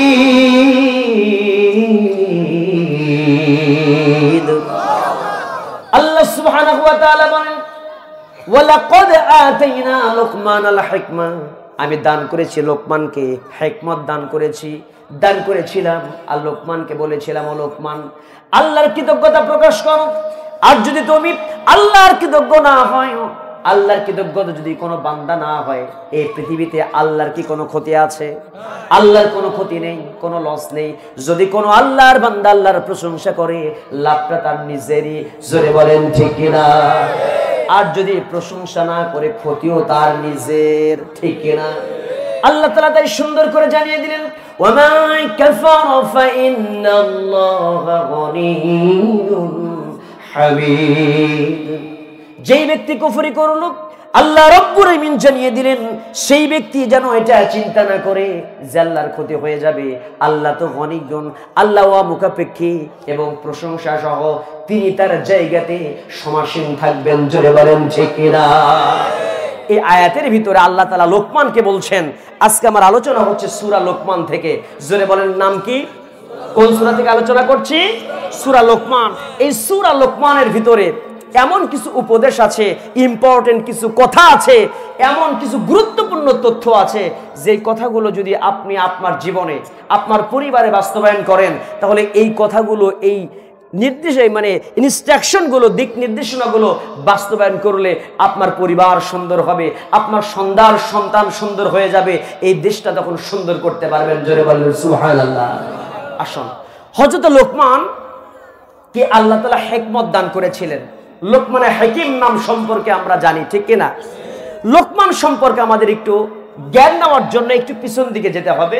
তো লোকমানকে আল্লাহ তাআলা কেমন হিকমত দান করেছিলেন সেটা বোঝানোর জন্য আমি এইভাবে বোঝাতে চাই যে ভাইয়া মুরব্বি কথা কয় না, হ্যাঁ, আমার যেন আর বলতে হয় না মুরব্বি। হ্যাঁ, বসেন। কেমন মানুষ ছিলেন একটু শোনেন, জ্ঞান দান করেছিলেন। আমি এটা উদাহরণ দিতে গিয়ে বুঝাই দেই। একটা স্টুডেন্ট একটা প্রতিষ্ঠানে লেখাপড়া করার জন্য বাচ্চাদেরকে যখন স্যার ডাক দেয় লেখাপড়া করার জন্য, পিটি প্যারেড হয় না প্রতিষ্ঠানে? পিটি প্যারেড হয়, কিছু এলাকাতে ঘাস জন্মে, ঘাস চেনেন? ঘাস হয়। সে ঘাসের ভিতরে লম্বা লম্বা দেখবেন যে ছোট ছোট কি যেন একটা ফুলের মতো দেখা যায়, ওটা কাপড়ের ভিতরে বিধে পড়ে, ওটাকে কি বলে? বাড়িয়া। আমার এলাকায় বলে বিদির বারং, কোন এলাকায় বলে উকুনে, কাপড়ে খোঁচা লাগে, ওগুলো আবার এই পাচুলকায়, ঠিক কিনা? আচ্ছা, একটি স্টুডেন্টকে ডাক দিয়েছে, আব্দুর রহমান বাবা চলে আসো। ও করেছে কি, দৌড় দিয়ে ক্লাসরুমে চলে এসছে। আর একটা ছাত্রকে ডাক দিয়েছে, আব্দুর রহিম বাবা চলে আসো। আব্দুর রহিম যখন দৌড় দিয়েছে, সামনে দেখে কি যেন বললেন আপনারা, বাড়িয়া বা মারিয়া, সেটা দেখে ও তার কাপড়টাকে গুটিয়ে নিয়ে সুন্দর করে ওখান থেকে দৌড় দিয়ে এসছে। একটা উকুনে বা মারিয়া, একটাও তার শরীরে তার কাপড়ে ভরে। তখন ক্লাসে এসেছে, আসার পর সে বসেছে। এই যে দুইজনের পার্থক্য, স্যারকে আগেরটাকে বলেছিল এভাবে দৌড় দাও, পরেরটাকে বলেছিল কাপড় গুটিয়ে দৌড় দাও, বলে নাই। পরে স্টুডেন্ট যে সুন্দর করে কাপড় গুটিয়ে দৌড় দিল, সামনে আছে উকুনা, ওটা আমার শরীরে আঘাত লাগতে পারে, শরীরকে চুলকাতে পারে, কাপড়ের ভিতরে বিঁধে পড়তে পারে, এই জন্য সে কাপড় গুটিয়ে নিয়ে এসেছে। এটাকেই বলা হয় হিকমা। এটার নাম কি? হিকমা। আগেরটা হলো সাধারণ নলেজ, যা প্রায় সব মানুষের মাঝেই থাকে, কিন্তু পরেরটা আল্লাহ সবাইকে দেয় না। আল্লাহ যাদেরকে কবুল করেন, যাদের পছন্দ করেন, তাদেরকে কেবল হিকমত দান করেন। জোরে বলেন সুবহানাল্লাহ। এই পৃথিবীর জমিনে আল্লাহ রাব্বুল আলামিন তিনজন মানুষকে পছন্দ করেছিলেন। তার ভিতরে এক নম্বরে তার ভিতরে আছেন লোকমান। তিনজন মানুষের চেহারা ছিল কালো, কিন্তু আল্লাহর কাছে ছিল ভালো। আল্লাহ সুবহানাহু ওয়া তাআলার কাছে এত তারা বেশি পছন্দনীয় ছিল। পৃথিবীতে তাদের চেহারা ছিল কালো, ঠোঁট মোটা মানুষ। নাম্বার 1 হযরত বেলাল রাদিয়াল্লাহু তাআলা আনহু। জোরে বলেন ঠিক কিনা? বেলাল যদি দুনিয়াতে আযান না দিত, আরশে আজিমে আযান পৌঁছাতো না। বেলাল আল্লাহর কাছে কেমন কবুল হয়েছিল, কিন্তু কালো মানুষ। রাসূল ইমামতি করতেন, বেলাল পেছন দিক থেকে একামত দিতেন। কত সুন্দর বৈষম্যহীন একটা দৃশ্য ছিল। 2 নম্বরে পৃথিবীর জমিনে ওমর ফারুক রাদিয়াল্লাহু তাআলা একজন গোলাম ছিলেন, নাম তার মাহাজা। মাহাজাটা ছিল কালো। আর 3 নম্বরে পৃথিবীর জমিনে আরেকজন কালো মানুষ, ইথিওপিয়ার কালো মানুষ ছিলেন। সেই ব্যক্তিটার নাম হচ্ছে হযরত লোকমান। এই পৃথিবীর জমিনে 3টা মানুষ ছিল চেহারার দিক থেকে কালো, দিলটা ছিল ভালো। আল্লাহর কাছে চেহারা কবুল হয় না, আল্লাহ রব্বুল আলামিনের কাছে, তার কাছে পছন্দনীয় হচ্ছে বান্দার অন্তর। জোরে কথা বলেন ঠিক কিনা? এই 3জন মানুষের ভিতরে হযরত লোকমানকে আল্লাহ তাআলা এত জ্ঞান দান করেছিলেন। লোকমানকে যখন প্রশ্ন করা হলো, লোকমান রে, তুমি পৃথিবীর জমিনে এমন কি আমল করেছো যার কারণে আল্লাহ রব্বুল আলামিন তোমার নামটা কুরআনুল কারীমের ভিতরে ঢুকিয়ে দিয়েছেন? জোরে বলেন সুবহানাল্লাহ। হযরত লোকমান সুন্দর করে জানিয়ে দিল, প্রথম নম্বরে আমি আমার জীবনে তোমাদেরকে জানিয়ে দিতে চাই, আমি আমার লাইফে 4টা কোনো খারাপ যে 4টা বিষয় আছে, জীবনে 4টা খারাপ কাজ জীবনে করিনি। আর জীবনে কোনোদিন 4টা ভালো আমল আমার জীবন থেকে আমি বাদ দিইনি। জোরে বলেন সুবহানাল্লাহ। হযরত লোকমান সুন্দর করে জানিয়ে দেয়, প্রথম নম্বরে যেই কাজটা আমি ছাড়িনি জীবনে, আমি কোনোদিন বাদ দেইনি, আমি কোনোদিন যে কাজটা বলি নাই বাদ দেইনি। আমার জীবনের ভিতরে আমি কোনোদিন মিথ্যা কথা বলি নাই। জোরে বলেন সুবহানাল্লাহ। আমাদের জীবনে মিথ্যা কথা আছে না নাই? লোকমান জীবনে কোনোদিন মিথ্যা বলে নাই। নাম্বার 1 এমনি আল্লাহ তাআলা পছন্দ করে নাই। দেখেন, 1 নম্বরে মিথ্যা কথা বলে নাই। নবী বলেছেন আল কিযবু ইহলিক as-সিদকু ইউনজি, সত্য মানুষকে মুক্তি দেয় আর মিথ্যা মানুষকে ধ্বংস করে। আল কিযবু উম্মুয যুনুব, তামাম পৃথিবীর জমিনে সবচেয়ে নিকৃষ্ট কবিরা গুনার ভিতরে যেটা সবচেয়ে নিকৃষ্ট সেইটাই হচ্ছে মিথ্যা কথা বলা। আমাদের জমিনে মিথ্যা কথা আছে না নাই? মিথ্যা কথা আমরা বলি কি বলি না? মিথ্যা বলি। প্রিয় ভাই আমার, মিথ্যা কথা বলা যাবে? বিশ্বনবী সাল্লাল্লাহু আলাইহি ওয়াসাল্লামের কাছে একজন সাহাবী আসলেন, একজন ব্যক্তি এসে নবীকে প্রশ্ন করে, ইয়া রাসূলুল্লাহ, আমার জীবনে বদ অভ্যাস আমি লালন করি 3টা। নাম্বার 1 মিথ্যা বলি, 2 নাম্বার আমি চুরি করি। হুজুর, আমার ভিতরে মদ খাওয়ার অভ্যাসটাও আছে, আমি 3টাই বাদ দিতে চাই, কিন্তু আপনি আমাকে একটু বলে দেন না আমি প্রথম নাম্বারে কোনটা বাদ দেব, একটু পরামর্শ দেন। নবী একটু চিন্তা করে পরামর্শ দিলেন। কি জানবেন? বিশ্বনবী সাল্লাল্লাহু আলাইহি ওয়াসাল্লাম বললেন, প্রথম নাম্বারে মিথ্যা কথা তুমি বাদ দিয়ে দিবে, আর মাঝে মাঝে তুমি আমার সঙ্গে দেখা করবে। মিথ্যার উপরে তুমি অটল আছো কিনা, মিথ্যা বাদ দিয়ে সত্যের উপরে অটল থাকতে পারো কিনা আমাকে জানাবে। ওই ব্যক্তিটি বিশ্বনবীর সামনে শপথ করলো, ওয়াদাবদ্ধ হলো, ইয়া রাসূলুল্লাহ, আমার জীবনে আমি কোনোদিন মিথ্যা বলবো না, আমি মাঝে মাঝে আপনার সঙ্গে দেখা করব। ব্যক্তিটি বাড়িতে চলে গেলেন। বাড়িতে যাবার পরে মিথ্যা বলবেন না চিন্তা করি, বাড়িতে যখন অবস্থান করতেছেন, আল্লাহর হাবিব তো তাকে মদ খেতে নিষেধ করেন নাই, মদ খাওয়ার জন্য প্রস্তুতি নিয়েছেন। মদের বোতল যখন ধরেছেন মদ খাবে, আল্লাহ নবীর কথা তখন চিন্তা হয়েছে, রাসূল যদি আমাকে প্রশ্ন করে এই কয়েকদিন তুমি কি করেছো, আমি যদি বলি ইয়া রাসূলুল্লাহ, কি মদ খেতে তো নিষেধ করেন নাই, আমি মদ খেয়েছি, আর রাসূল যদি আমার বিচার করে, মদের বিচার ইসলামী শরীয়তের আইন দিয়ে যদি হয়, 80টি বেত্রাঘাত মারা হবে, মানুষের সামনে জনসম্মুখে আমি অপমানিত হব, আমি শপথ করে নিলাম আজ থেকে জীবনে কোনোদিন আর মদও খাবো না। জোরে বলেন সুবহানাল্লাহ। ব্যক্তিরা চিন্তা করলেন, আমি তো চুরি করব, চুরি করতে আল্লাহ রাসূল আমাকে নিষেধ করে নাই। ওই ব্যক্তি চুরি করার জন্য প্রস্তুতি নিয়েছে, চুরি করতে যাবে, কিন্তু পরক্ষণে চিন্তা করলো, আমি যদি চুরি করি আর নবী যদি আমাকে প্রশ্ন করে তুই কয়েকদিন কি করেছো, আমি যদি বলি ইয়া রাসূলুল্লাহ, আপনি চুরি করতে তো বারণ করেন, চুরি করেছি, কিন্তু ইসলামী শরীয়ত আইন দিয়ে যদি আল্লাহর হাবিব আমার বিচার করেন, আল্লাহ রাব্বুল আলামিন কোরআনুল কারীমের ভিতরে জানিয়ে দিয়েছেন, ওয়াস-সারিকু ওয়াস-সারিকাতু ফাকতাউ আইদিয়াহুমা। এই পৃথিবীর জমিনে কোন চোর অথবা চোরনি সুনির্দিষ্ট যদি প্রমাণ পাওয়া যায়, ওই ব্যক্তিটার হাত কেটে দেওয়া হবে। এই আইনটা পৃথিবী দিয়েছেন তিনি কে? আল্লাহর আইন যদি বাস্তবায়ন হয়, আমার হাতটা কাটা যাবে। ওই ব্যক্তি রাসূলের দরবারে চলে আসলেন আর বললেন, ইয়া রাসূলুল্লাহ, মিথ্যা কথা আপনি ছাড়তে বলেছিলেন, হুজুর গো, আপনি যদি শুধু বলেছিলেন মিথ্যা ছাড়তে, আমি মিথ্যা কথা বাদ দেওয়ার সঙ্গে সঙ্গে চুরি করা, মদ খাওয়া এবং মিথ্যা 3টাই বাদ দিতে সক্ষম হয়েছি। এই 3টা বদ অভ্যাস আমার ভিতর থেকে চলে গেছে। জোরে কি বলা যাবে সুবহানাল্লাহ? এই পৃথিবীর জমিনে কোন মানুষ যদি মিথ্যা ছেড়ে দিতে পারে, আল্লাহ রাব্বুল আলামিনের বন্ধু হওয়া তার জন্য কঠিন হবে না। আল্লাহ রাব্বুল আলামিনের বন্ধু হতে পারবে খুব দ্রুত বেগে। জোরে বলেন সুবহানাল্লাহ। নাম্বার 1, জীবনে লোকমান কোনদিন মিথ্যা কথা, আমাদের সমাজে মিথ্যা আছে না নাই? আচ্ছা ধরে নেন তো, কোন দেশের প্রধানমন্ত্রী কথা বলতে মিথ্যা বলে, খাওয়ার সময় মদ খায়, তার দেশি মদ না বিদেশেরটা, এই যুবক কথা বলে না কেন? 3 নম্বরে কাজ করার সময় চুরি করে, দেশের টাকা লুটপাট করে সব আমেরিকায় পাচার করে, 93 বিলিয়ন মার্কিন ডলার সব আমেরিকাতে লুটপাট করে নিয়ে যায়। এমন প্রধানমন্ত্রী যদি কোনো দেশে থাকে, তাহলে ওই দেশ ধ্বংস হবার জন্য আর কিছু দরকার আছে? কথা বলেন, আর কিছু দরকার আছে? আগামী থেকে আপনারা এরকমই চান, যেই ব্যক্তি, যেই নেতা মদ খাবে, যেই নেতা মিথ্যা বলবে, যেই নেতা দেশের টাকা লুটপাট করে চুরি করে সব কিছু বিদেশে বেগম পাড়ায় বাড়ি বানাবে, এরকম নেতা চান? নাকি যেই নেতা নামাজ পড়ে, যেই নেতা এই দেশের সমাজকে পরিবর্তন করার জন্য চিন্তা করে, যেই নেতা বৈষম্যহীন এই দেশটাকে তৈরি করতে চায়, যেই নেতা এই দেশের ভিতরে মানুষদের ভিতরে মানুষের কল্যাণ চায়, দেশের কল্যাণ চায়, যাদের কাছে মানবতা নিরাপদ, যাদের কাছে দেশ নিরাপদ, যাদের কাছে দেশের অর্থনীতি নিরাপদ, এমন মানুষদেরকে ওই সংসদে নিয়ে যেতে চান। সিদ্ধান্ত আপনাদের, আমি কিছুই বলবো না। আমি শুধু বলবো, কোন ব্যক্তি যদি দুধ বিক্রি করে গাঁজা খায়, গাঁজা বোঝেন তো, ইয়াবা খায়, হেরোইন খায়, এতে আমার কিছু করার আছে? যদি সে দুধ বিক্রি করে, সে দুধ সুন্দর করে জাল করে খাবে, দুধ তার সুষম খাবার, শরীরের জন্য উপকারী, সে যদি সেটা জানার পরেও দুধ বিক্রি করে গাঁজা খায়, আমার কিছু করার নাই।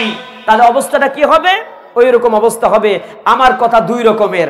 আমার কথা যারা আমার আলোচনা শোনে, এক পক্ষ বলে সুন্দর ওয়াজ হইছে, আর এক পক্ষ বলে যে হুজুর মনে কষ্ট পাইছি। কারণ মনে কষ্ট তারাই পাবে আবু জেহেলের দিল নিয়ে যারা বসছে। কথা বলেন, যারা এই সমাজে নামাজ পড়তে চায় কোরআন দিয়ে, যারা সমাজটাকে কোরআন দিয়ে পরিবর্তন করতে চায় না, ওই ব্যক্তির নামাজের 2 পয়সার দাম আল্লাহর কাছে নাই। তাদের অবস্থা কি জানেন? বলবো, একে একে শেষ করেছি, সবার দেখা হইল শেষ, দেখতে দেখতে গোল্লায় গেল আমার সোনার বাংলাদেশ। আমি যে গানগুলো বলি, এই গানের ভিতরে শিক্ষা আছে। এই শিক্ষাগুলো আমি আপনাদেরকে দিতে চাই। আপনারা কি আমার এই শিক্ষাগুলো নিতে রাজি আছেন? নেতা নেত্রী সবাই পেল, আমরা বলো কি পেলাম? নেতা নেত্রীর গুতগুতি, জনগণের কর্মশেষ, দেখতে দেখতে গোল্লায় গেল আমার সোনার বাংলাদেশ। ঠিক না? যাদের হাতে যায় ক্ষমতা, দেশ যেন বাপের ভিটাং, রাজনীতিতে শুরু করে বিদেশিদের পাচাটা। কথা বলেন, আছে না নাই? যাদের কাছে দেশটা যায়, ওরা মনে করে দেশটা আমার স্বামীর, দেশটা আমার বাপের, আর আমরা সব রোহিঙ্গা। এই কথা বল না রে, আমরা সব মায়ানমার থেকে ভেসে আসছি রোহিঙ্গা। কথা বল। আর ওরা পেয়ে গেছে বাপের ভিটা। এরকম আছে না নাই? আছে না নাই? যাদের হাতে যায় ক্ষমতা, দেশ যেন বাপের ভিটাং, রাজনীতিতে শুরু করি বিদেশিদের পাচাটা, বিদেশিদের কথা মতো যারা চালায় নিজের দেশ। ভারতের কথায় বাংলাদেশ চলে কি চলে না? বিগত 16 বছর চলছে কি চলে না? বিদেশিদের কথা মতো যারা চালায় নিজের দেশ, দেখতে দেখতে গোল্লায় গেল আমার সোনার বাংলাদেশ। এমন আর আমরা চাই না। আসুন প্রিয় ভাই আমার, নাম্বার 1 চলে গেল। লোকমান বলে, আমি আমার জীবনে কখনো হারাম উপার্জন করি নাই, হারাম খাবার। বাচ্চা কথা করবে, হারাম উপার্জন করে নাই, হারাম খাবার। কথা উত্তর দিতে হবে, হারাম উপার্জন করে নাই, হারাম খাবার। আমাদের ভিতরে হারাম খাবার আছে না নাই? যেই ব্যক্তি হারাম খায়, হারাম উপার্জন করে, এই টাকা দিয়ে বিমানের টিকিট কিনলো, এই টাকা দিয়ে ইহরামের কাপড় কিনলো, ওই টাকা দিয়া হজে গিয়া কাবা ঘর ধুইরা সে হজ করলো। আল্লাহ বলে, তোমার মতো ভাগ পারের হজ আমি আল্লাহ কবুল করব না। কথা বলেন, কথা বলেন। সুদের ব্যবসা আছে না নাই? ঘুষের ব্যবসা আছে না নাই? সুদ খায় যারা, ঘুষ খায় যারা, আল্লাহ তাআলা বলেন, আল্লাহ তাআলা সুন্দর করে বলেন, ইয়া আইয়ুহাল্লাযীনা আমানু তাকুল্লাহা ওয়া যারু মা বাকিয়া মিনার রিবা ইন কুনতুম মুমিনিন। ওরে বান্দা, ওরে গোলাম, ইমানদার যারা, আল্লাহকে ভয় করো, আর সুদের যা বকেয়া আছে সব তোমরা মাফ করে দাও। সুদের কোনো বকেয়া তোলা যাবে না, সব সুদের বকেয়া বাদ দিতে হবে। আল্লাহ রাব্বুল আলামিন বলছেন, ইন কুনতুম মুমিনিন, যদি তোমরা মুমিন হতে চাও। একজন মুমিন ব্যক্তি কোনোদিন সুদ খাইতে পারে, ঘুষ খাইতে পারে? আমরা ঘুষ খাবো, সুদ খাবো। সুদের সবচেয়ে ছোট গুনাহ নিজের মাকে বিয়ে করা, জেনা করা। সবচেয়ে বড় গুনাহ হচ্ছে আল্লাহর সাথে যুদ্ধ করা। এমন কোন বাপের বেটা পৃথিবীতে আছে আল্লাহর সঙ্গে যুদ্ধ করবে? সুদ খাওয়া যাবে ভাই? লোকমান জীবনে হারাম খায় নাই, হারাম উপার্জন করে নাই। লোকমানের কথা আল্লাহ কবুল করেছেন। 3 নম্বরে লোকমান বলে, আমি আমার জীবনে আমানতের খেয়ানত করিনি। আমাদের ভিতরে আমানতের খেয়ানত আছে? মসজিদের টাকা চুরি করে মসজিদের টাকাও কমিটি মসজিদ কমিটি ভাগ বেটে খায়, এমন কমিটি আমার নজরে আমি দেখেছি। আপনারা কি দেখছেন? মসজিদের টাকাও যদি ভাগ করে খায়, টাকা দিয়ে ব্যবসা করে, এর চাইতে আমানতের খেয়ানত আর কি হতে পারে? কথা বলেন, কথা বলেন। দেশের জনগণের টাকা চেয়ারম্যানকে দেওয়া হয়, ওই টাকা কি চেয়ারম্যানের বাপের টাকা? এমপি কে দেওয়া হয় কোটি কোটি টাকা, এমপির বাপের টাকা। এমপি মন্ত্রীকে দেওয়া হয়, এটা তার বাপের টাকা নয়। তাকে যে বেতনটা দেওয়া হবে রাষ্ট্রভাবে, সেটা তার। আর সমস্ত টাকা রাস্তা নির্মাণের জন্য, জনগণের কল্যাণের জন্য, দেশের কল্যাণের জন্য ব্যয় করতে হবে। যারা আমানতের খেয়ানত করে কোটিবার হজ করলেও ওর হজ আল্লাহর দরবারে কবুল হবে। একটা কথা মনে হলে বলবো, রাগ করতেছেন না তো? নারায়ণগঞ্জের এক এমপি ছিল, এমপির নাম ওই যে খেলা হবে। এমপির নাম কি বলেন তো? খেলা হবে। ওর নাম কি? শামীম ওসমান। কথা কয় না কেন? আছে না নাই? শামীম ওসমান নতুন একটা ফেসবুকে তার একটা ছবি দেখলাম, দাড়ি লম্বা লম্বা। এখন নতুন একটা নামছে, তো সফটওয়্যার দিয়ে করছে কিনা আমার জানা নাই। তো যাই হোক, মাথার মধ্যে টুপি টুপি মানে হাজি গামছা দিয়া হজ করতে গেছে। যে একজন লিখছে যে শয়তানকে ঢিল মেরে আসলো, নিচে কমেন্ট করছে, শয়তান বলতিছে, কে রে ভাই, তুই এত বড় বেঈমানি করতে পারলি? তুই আমার চাচাতো ভাই হইয়া আমার গায়ে তুই ঢেল মারতে পারলি? কথা কয় না? জোরে কথা বলেন। আমার ভাষা বুঝেন? মানে তুই নিজে এক শয়তান, আমার চাচাতো ভাই, আর তুই ঢাল মারতেছিস আমার। তুই কত বড় বেঈমান! এই কথা কর। এরকম বেঈমান আছে না নাই? আহা, দেশের টাকা লুটপাট করে খায়া কিয়ামত পর্যন্ত হজ করলে হজ কবুল হবে? হবে না। লোকমান জীবনে কাজ করে নাই। জীবনে চতুর্থ নাম্বার বলে, আমি আমার লাইফে জীবনে কোনোদিন সময়ের অপচয় করি নাই। আমি আমার আলোচনায় কতগুলো সাবজেক্ট বলতেছি, ভালো করে মনে রাখেন। শেষে আমি প্রশ্নগুলো ধরবো, কতগুলো বিষয় এনেছি, কতগুলো বিষয় তুলে ধরেছি বলতেছি। জীবনের সময়ের অপচয় করে নাই।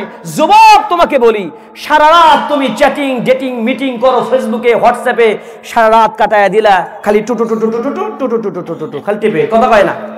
টিপে টিপে তুমি বান্ধবীর সাথে কথা বলে সময় নষ্ট করলে। ইভেন কিছু মুরব্বীদেরকে আমি দেখেছি, বাঁশঝাড়ের মধ্যে জুমার নামাজের আজান হয়, আর এইদিকে বাঁশঝাড়ের তলায় বসে বসে সালা পেরে দিয়ে বলে, হর্তকি রইতন তুরুকমান। এই কথা কয় না? কাশেম আলী ভাই আছে এরকম? এই কথা কয় আছে? কারা কারা হাত তোলেন?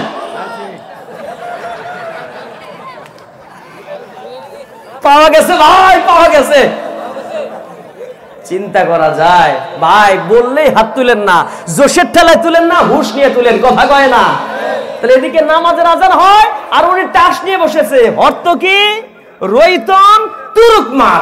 এই শব্দ তিনটা আমি শিখছি ওই দিনই। আমি নামাজে যাচ্ছি, কয়েকটা মুরব্বী নানা বাস ধারে নিচে বসে থেকে কয়, এই অর্থ কি? আরেকজন কয় রইতন মারলাম, আরেকজন জোরে কয় এই তুরুক।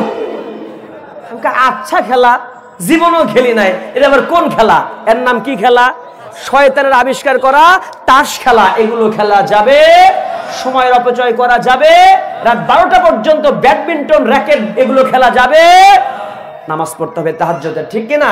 তাহাজ্জুদের নামাজ নাই, ফজর নাই, এশা নাই, জোহর নাই, এগুলোর চিন্তা নাই। উনি ওনার মতো সময় অপচয় করে যাচ্ছে। নামাজের কথা যেহেতু আসলোই, প্রিয় ভাই আমার, আমরা সময় অপচয় না করে আমরা সময়টাকে নামাজের জন্য দেব। পারবো না? পারবো না? ফজরের ক্ষণ গেল পড়নি নামাজ, জোহরেও ডুবেছিলে নিয়ে শতকার। ফজরের ক্ষণ গেল পড়নি নামাজ, জোহরেও ডুবেছিলে নিয়ে শতকার। হেলায় খেলায় গেল আসরের কান, হেলায় খেলায় গেল আসরের কান। মাগরিবেও পড়লে না নামাজের শান। এ পর্যন্ত থাক। এত লম্বা খালি যদি গানই গায়ে ওয়াজ করবো কখন? গান শুনবার আমার মীর কাশেম আলী ভাইয়ের কাছ থেকে। কথা কয় না কেন? আগে শুধু ফেসবুকে শুনতাম, কিন্তু এত সুন্দর যে মীর কাশেম আলী ভাই গান গাইতে পারে, ইসলামী সঙ্গীত বলতে পারবে, আমার জানা ছিল না। আমি তার গানে মুগ্ধ হয়ে গেছি। আই এম প্লিজড, আমি খুবই আনন্দিত, আমি মুগ্ধ। আল্লাহ আমার ভাইয়ের কণ্ঠকে কোরআনের খেদমতে, দ্বীনের জন্য ইসলামী গান, এটা যেন জান্নাতের মাধ্যম হিসেবে কবুল করেন আল্লাহুম্মা। লোকমান জীবনে কয়টা কাজ করে নাই? এখন পরীক্ষা দেন, নাম্বার 1 জীবনে কোনোদিন মিথ্যা কথা, এই বাচ্চা তোমরা বলো জীবনে মিথ্যা কথা। 2 নাম্বার আমানতের, 3 নাম্বার হারাম উপার্জন, হারাম খাবার, 4 নাম্বার সময়ের অপচয়। এই 4টা গুণ যদি কোনো মানুষের মধ্যে থাকে তাহলে ওই লোকটার ভালো হতে আর কিছু লাগে? আর কি 2.5 ঘন্টা ওয়াজ করার দরকার হয়? এই 4টা আমল করলেই তো যথেষ্ট। প্রিয় ভাই আমার, এই 4টার পাশাপাশি লোকমান তার জীবনে আরো ইম্পর্টেন্ট কিছু উপদেশ দিয়েছিল তার সন্তানের জন্য। সেই উপদেশগুলো আল্লাহর কাছে এত পছন্দনীয় হয়েছিল যে উপদেশের কারণে আল্লাহ তাআলার কাছে এত প্রিয় হয়েছে। তার কথাগুলো আল্লাহ কোরআনে ঢুকাইয়া দিয়েছে, সুবহানাল্লাহ কয় না? দেখেন উপদেশটা কি। আমরা আমাদের সন্তানগুলোকে ভালো বানাতে চাই কি চাই না? চাই কি চাই না? সন্তান যদি ভালো বানাতে চান তাহলে কোরআনের প্রেসক্রিপশন নিতে হবে। কোরআন কিভাবে প্রেসক্রিপশন দিচ্ছে, কিভাবে ইনস্ট্রাকশন দিচ্ছে, দিক নির্দেশনা দিচ্ছে, সেই কথাগুলো মানার দরকার আছে না নাই? আসেন আমরা আমাদের সন্তানকে কি বলি? Hello, hi, bye bye, tata, টুটু, good morning, welcome, beautiful, wonderful, happy birthday to to. To to না টু ইউ? না বললে বুঝে কি? জোরে কোন হ্যাপি বার্থডে। আহা, শেখাচ্ছে। আচ্ছা বলেন তো, এগুলো আমি নিষেধ করছি না যে আপনি গুড মর্নিং, ওয়ান্ডারফুল শেখাবেন না, কিন্তু ভাই আমার এজ এ মুসলিম আমার উচিত ছিল প্রথমে আমি আমার সন্তানকে আলিফতে আল্লাহ, বাতে বাইতুল্লাহ এটা শেখাবো। কথা কোন ঠিক না? দেখেন লোকমান কি শিখাইছে আর আমরা কি শিখাই। হযরত লোকমান তার সন্তানকে শিক্ষা দিচ্ছে। বাবারা গভীর মনোযোগ দিয়ে শুনবেন। এখানে যত লোক বিয়ে করে না, যারা বাবা হবেন আগামীতে, আর যারা এখন বিয়ে করে সন্তানের বাবা হয়ে আছেন, তাদের জন্য আলোচনা, সবার জন্য আলোচনা সাজিয়েছে। মনোযোগ দিয়ে শোনেন। وَإِذْ قَالَ لُقْمَانُ لِابْنِهِ وَهُوَ يَعِظُهُ يَا بُنَيَّ لَا تُشْرِكْ بِاللَّهِ إِنَّ الشِّرْكَ لَظُلْمٌ عَظِيمٌ। ইদ মানে যখন, কয়লা মানে বললেন, লোকমান মানে লোকমান তার সন্তানকে, লিবনিহি তার সন্তানকে বললেন, ওয়া হুয়া ইয়াইদুহু। গভীর মনোযোগ দিয়ে শুনতে হবে। এই বাবা, এই বাচ্চা এদিকে তাকাও, বাদাম খাওয়ার রস শোনো, আমার দিকে তাকাও। তার সন্তানকে খুব সুন্দর করে বলে, ওয়া হুয়া ইয়াইদুহু, উপদেশের ছলে সুন্দর করে জানিয়ে দিচ্ছেন, ও আমার কলিজার টুকরা মানিক, ইয়া বুনাইয়া, আমার কলিজার টুকরা মানিক বলে ডাক দিচ্ছেন। এখান থেকে একটা শিক্ষা আছে, সন্তানকে সুন্দর করে ডাকতে হবে। আপনার সন্তানকে ডাকতে হবে বাবা, ও আমার সোনা, ও আমার কলিজার টুকরা, নয়নের পুতুলি। আর যদি সন্তানকে এভাবে না ডাকেন, কিছু বাবা আছে এমন করে ডাকে, এই বদমাইশ, বেয়াদব, শয়তান, সারাদিন টোটো কোম্পানির ম্যানেজার, পড়া নাই শোনা নাই, আছে না আছে না, তোর ভাত বন্ধ। সন্তানও বলে তোমার কথা আমি শুনবো না। বাপের আচরণ যেমন, সন্তানের উত্তরটাও। আর যদি বলতেন বাবা, সোনা পাখি, আমার কলিজার টুকরা, আমার নয়নের পুতুলি, আমার সোনা, এদিকে এসো তো বাবা, ডাক দিয়ে কাছে যখন কোলে বসিয়েছেন, ছোট্ট বাচ্চাটা যখন বলে বাবা তুমি কি আমার জন্য চকলেট এনেছো? বলে হ্যাঁ বাবা চকলেট এনেছি, নাও। সুন্দর করে চকলেটটা দিয়েছেন, বলে আমার ভালো বাবা, আই লাভ ইউ বাবা। কথা কয় না? বলে কি বলে না? সন্তানদের আদর করতে হবে। রাসূল বলেছেন, যেই ব্যক্তি ছোটদেরকে স্নেহ করে না, বড়দের সম্মান করে না, শ্রদ্ধা করে না, ফালাইসা মিন্না, সে আমার উম্মতি না। কথা বুঝতে পারছেন? তাহলে ছোটদেরকে ভালোবাসার দরকার আছে না নাই? ছোটদেরকে স্নেহ করতে হবে। তবে মাঝে মাঝে বাদাম খাই তো, মাঝে মাঝে আবার ধমকাও দেওয়া লাগবে, তা না হলে আবার বেশি বাদাম খেলে ওয়াজ বুঝবে না। কথা বুঝেন নাই? তোমাদের ওয়াজ শুনতে হবে, বাদাম এত খাও না, সামনে তাকাও। বিশ্বনবী সাল্লাল্লাহু আলাইহি ওয়াসাল্লামের উপরে যখন ওহী নাজিল হয়, লোকমানের এই বিষয়গুলো আল্লাহ কোরআনে ঢুকিয়ে দিয়েছেন। নাম্বার 1, লোকমান তার সন্তানকে শিক্ষা দিচ্ছে কি? লা তুশরিক বিল্লাহ, খবরদার আল্লাহর সঙ্গে শিরক করা যাবে। আল্লাহর সঙ্গে কি করা যাবে না? শিরক এত মারাত্মক গুনাহ। ভালো করে শুনুন, এই পৃথিবীর জমিনে কোন মানুষ যদি শিরক করে মারা যায়, ওই ব্যক্তি কোনোদিন জাহান্নাম থেকে বের হতে পারবে না। আর যদি কোনো ব্যক্তি পৃথিবীতে মারা গেছে, জাররা পরিমাণ ঈমান আছে, ওই জাররা পরিমাণ ঈমান থাকার কারণে আল্লাহ রাব্বুল আলামিন ওই ব্যক্তিকে সাধারণ ক্ষমা ঘোষণা করে কোনো না কোনো দিন, কোটি কোটি বছর পরে হলেও তাকে জান্নাতের ভিতরে ঢুকায়া দেবে। বলেন সুবহানাল্লাহ। আল্লাহ নবীর হাদিস শুনুন, আল্লাহ রাসূল বলেন লা তুশরিক বিল্লাহি শাইআ ওয়া ইন কুতিলতা ওয়া হুররিকতা। নবী ইমান জানিয়ে দিয়েছেন, খবরদার খবরদার আল্লাহর সঙ্গে শিরক করো না। ওয়া ইন কুতিলতা ওয়া হুররিকতা, যদিও তোমাকে হত্যা করা হয় এবং হুররিকতা আগুন দিয়ে পুড়িয়ে দেওয়া হয়, তখনও তোমাকে শিরকের মধ্যে যাওয়া যাবে। কিন্তু আমরা বিগত স্বৈরাচারের আমলে দেখেছি ইসলাম শিক্ষা বই তো উঠায় দিয়েছে, মাদ্রাসার সিলেবাসের মুসলমানদের বইয়ের মধ্যে মাদ্রাসার বইয়ের ভিতরে দুর্গা পূজার ছবি ঢুকায় দিয়েছে। আর মুসলমানদের শেখায় তো ধর্ম যার যার উৎসব, আছে না নাই? ধর্ম যার যার উৎসব সবার। মা দুর্গা গজে আসছে, ফসল ভালো হয়েছে, আনিসুল হকের মতো এই সমস্ত আইন মন্ত্রীরাও যে সরস্বতীর সামনে বলতো যে সরস্বতীর সামনে আপনারা যখন প্রার্থনা করবেন আমার মতো আনিসুল হকের নামটা একটু নিয়েন, আছে না নাই? এর কি শিরকের কাজ না? যারা শিরক করেছে তওবা করে ফিরে আসেন, না হলে কোনোদিন আর জাহান্নাম থেকে বের হয়ে আসার কোনো সুযোগ। এরা চিন্তা করে যে দলের চাইতে নেতা বড়, জীব তার বাপ মার চাইতেও নেতার কথার দাম দিত, যে নেতার কথা মানার জন্য সে যা ইচ্ছা তাই করত।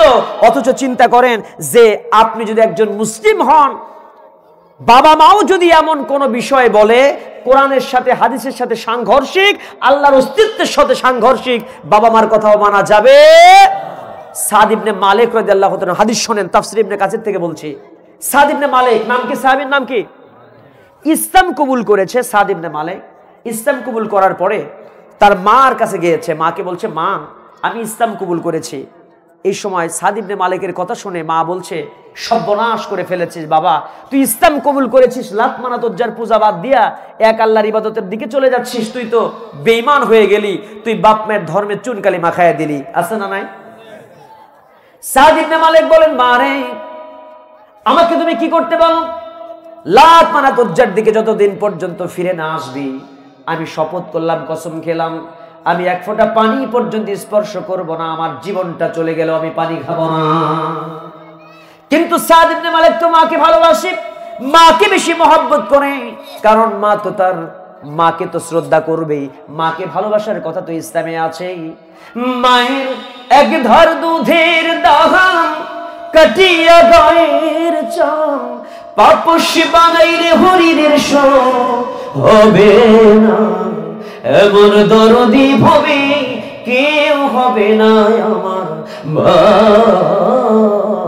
গো।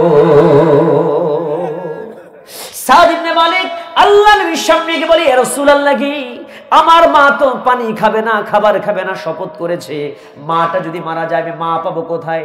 আপনি তো শিরক করতে নিষেধ করেছেন, আর আমার মা আমাকে শিরকের রাস্তায় নিয়ে যেতে চায়, আমি কি করব? আমি এখন কোনো বুদ্ধি পাচ্ছি না, আপনি একটু আমাকে সিদ্ধান্ত দিয়ে দেন। বিশ্বনবী ওয়েট করলেন, আল্লাহ নবী তো আল্লাহর সিদ্ধান্ত ছাড়া কোনো সিদ্ধান্ত দিতে পারে না। জিবরাইল আমিন চলে আসলো, জিবরাইল আমিন এসে বলে ইয়া রাসূলুল্লাহ কি সাদ ইবনে মালিককে জানিয়ে দেন ওয়া ইন জাহাদাকা আলা আন তুশরিকা বিমা লাইসা লাকা বিহি ইলমু ফালা তুতি'হুমা ওয়া সাহিবহুমা ফিদ দুনিয়া মা'রুফা। ওয়া ইন এবং যদি ওয়ামান এবং ইনমানে যদি জাহাদাকা মানে প্রচেষ্টা করে, চেষ্টা চালায়, মা তোমাকে প্রেসার ক্রিয়েট করে, আলা মানে উপরে, তোমার উপরে, তুশরিকা বি মা লাইসা লাকা বিহি ইলম, তোমার উপরে যদি শিরক করার দিকে তোমার মা বাবা যদি তোমাকে প্রেসার ক্রিয়েট করে নিয়ে যায়, খবরদার খবরদার, ফালা তুতি'হুমা, ওই সময় মায়ের কথা বাবার কথা কিন্তু শোনা যাবে না। আল্লাহর অস্তিত্বের সঙ্গে যখন সাংঘর্ষিক হয়ে যাবে ওই সময় আল্লাহর কথাটাকে প্রায়োরিটি দিতে হবে। ওয়া সাহিবহুমা ফিদ দুনিয়া মা'রুফা, কিন্তু মায়ের সঙ্গে বাবার সঙ্গে ভালো আচরণ করে চলতে হবে, মা বাবাকে কষ্ট দেওয়া যাবে না, মা বাবাকে দুঃখ দেওয়া যাবে না, ভালো আচরণ দিয়ে কথা বলতে হবে, মায়ের সঙ্গে কষ্ট দিয়ে কথা বলা যাবে না। এই সিদ্ধান্ত যখন হয়েছে আল্লাহর আয়াত যখন নাজিল হয়ে গেল, মায়ের কাছে চলে যাওয়া হলো, বলে মা রে, ও মা, তোমাকে আমি বলি আল জান্নাতু তাহতাল আকদামিল উম্মাহাত, ও মা, তোমার পায়ের নিচেই তো আমার বেহেশত, আমি সেটা জানি, কিন্তু মা রে, তোমার পায়ের নিচে বেহেশত হবার পরেও তুমি যেই সিদ্ধান্ত আমার উপরে চাপিয়ে দিয়েছো, এই সিদ্ধান্ত আমি মেনে নিতে পারবো না। আল্লাহ তাআলা ওয়াদা করে জানিয়ে দিয়েছেন, ওরে মা রে, আমি শিরকের রাস্তায় যেতে পারবো না। ও মা, তুমি পানি না খেয়ে যদি মারা যাও, মারা যাওয়ার পরে আল্লাহ যদি আবার তোমাকে জীবন দিয়ে দেয়, আবার যদি তুমি মারা যাও, আবার যদি তোমাকে আল্লাহ তাআলা জীবন দিয়ে দেয়, এমনি করে 100 বার যদি তুমি মৃত্যুবরণ করো, 100 বার যদি জীবন পেয়ে যাও, আল্লাহর কসম করে বলি, আমি সাদ ইবনে মালিক তখনও শিরকের রাস্তায় যাব না। জোরে বলেন সুবহানাল্লাহ। 100 বার বলার পরেও 100 বার মা বললেও শিরক করে যাবে না। আমাদের দেশের ভিতরে এমন কিছু নেতাদেরকে আমি পেয়েছিলাম, এমন কিছু নেতার কর্মীদেরকে আমরা দেখেছি যারা কিনা ইসলামের বিরুদ্ধে কথা চলে গেলেও নেতার কথা মানার জন্য ইসলামের বিরুদ্ধেও তারা কাজ করেছে। ও বেটা মরবে এখানে, ওর লাশ যাবে শ্মশানে। এই কথা বলেন, যারা ইসলামের বিপক্ষে অবস্থান নিয়েছিল তাদের অবস্থাটা কেমন চিন্তা করেন। একটা কথা হারিয়ে গিয়েছিল, মনে হলো যে আগে অনেকেই রাজনীতি করেছে, কাউকে কি নেতা, কর্মী, চেয়ারম্যান, মেম্বার, ইউনিয়ন পরিষদের অমুক তমক এলাকার সভাপতি একযোগে প্রধানমন্ত্রীর সাথে একেবারে দেশ থেকে আত্মগোপন করতে হয়েছে, পালাইতে হয়েছে। এই 54 বছরের বাংলাদেশে এমন হয়েছে কখনো? কেন হয় নাই? একটা জ্ঞানের খোরাক দেই, যারা রাজনীতি করেন তাদের বলি, 54 বছর যত রাজনীতিবিদ রাজনীতি করেছে, তাদের যারা অন্যান্য রাজনীতিবিদের একটু আক্কেল ছিল, জ্ঞান ছিল, বুদ্ধি ছিল, লোকমানের মতো বিবেক খাটায়, আক্কেল খাটায় তারা কাজ করেছে। আমাকে দেশের মানুষ চায় না, অতএব আমি ক্ষমতা ছেড়ে দিলাম, কেয়ারটেকার গভর্নমেন্ট আসুক, নির্বাচন হবে, আরেক দল চলে যাক, এজন্য আমি মানুষকে খুন করব, মানুষের উপর নির্যাতন করব, হতে পারে না। তাদের একটু আক্কেল ছিল। কিন্তু স্বৈরাচার 16টা বছর বিরোধী দলের উপরে দমন পীড়ন নির্যাতন করে আলেমরা আমাদেরকে ডান্ডাবিড়ি পরিয়ে দিয়ে বিনা দোষে ফাঁসির মঞ্চে যখন ঝুলিয়ে দিয়েছে, এই বাংলাদেশের মানুষের উপরে মানুষের অভিশাপে তাদের 16 কলা 5 আগস্টে পূর্ণ হলে আসমান থেকে গজব নাজিল হয়ে এই বাংলাদেশ থেকে স্বৈরাচার বিদায় হয়েছে। যদি কথা বলেন ঠিক কিনা? এই জন্য আগামীতে সিদ্ধান্ত নেন, ভালো করে বুঝে নেন। যদি আগামীতে আবার কোন স্বৈরাচারের চিন্তা নাই, ব্যাককেলের মতো রাজনীতি করে এই টেন্ডেন্সি বাস্তবায়ন করতে চায়, টেন্ডারবাজি, চাঁদাবাজি, মানুষের উপর জুলুম, আল্লাহর কসম করে বলি আপনার জন্য সেই অবস্থা তৈরি হয়ে আছে যা বিগত স্বৈরাচারের আমলে হয়েছে। কথা বলেন ঠিক কিনা? এই বাংলাদেশের আগের মতো নাই।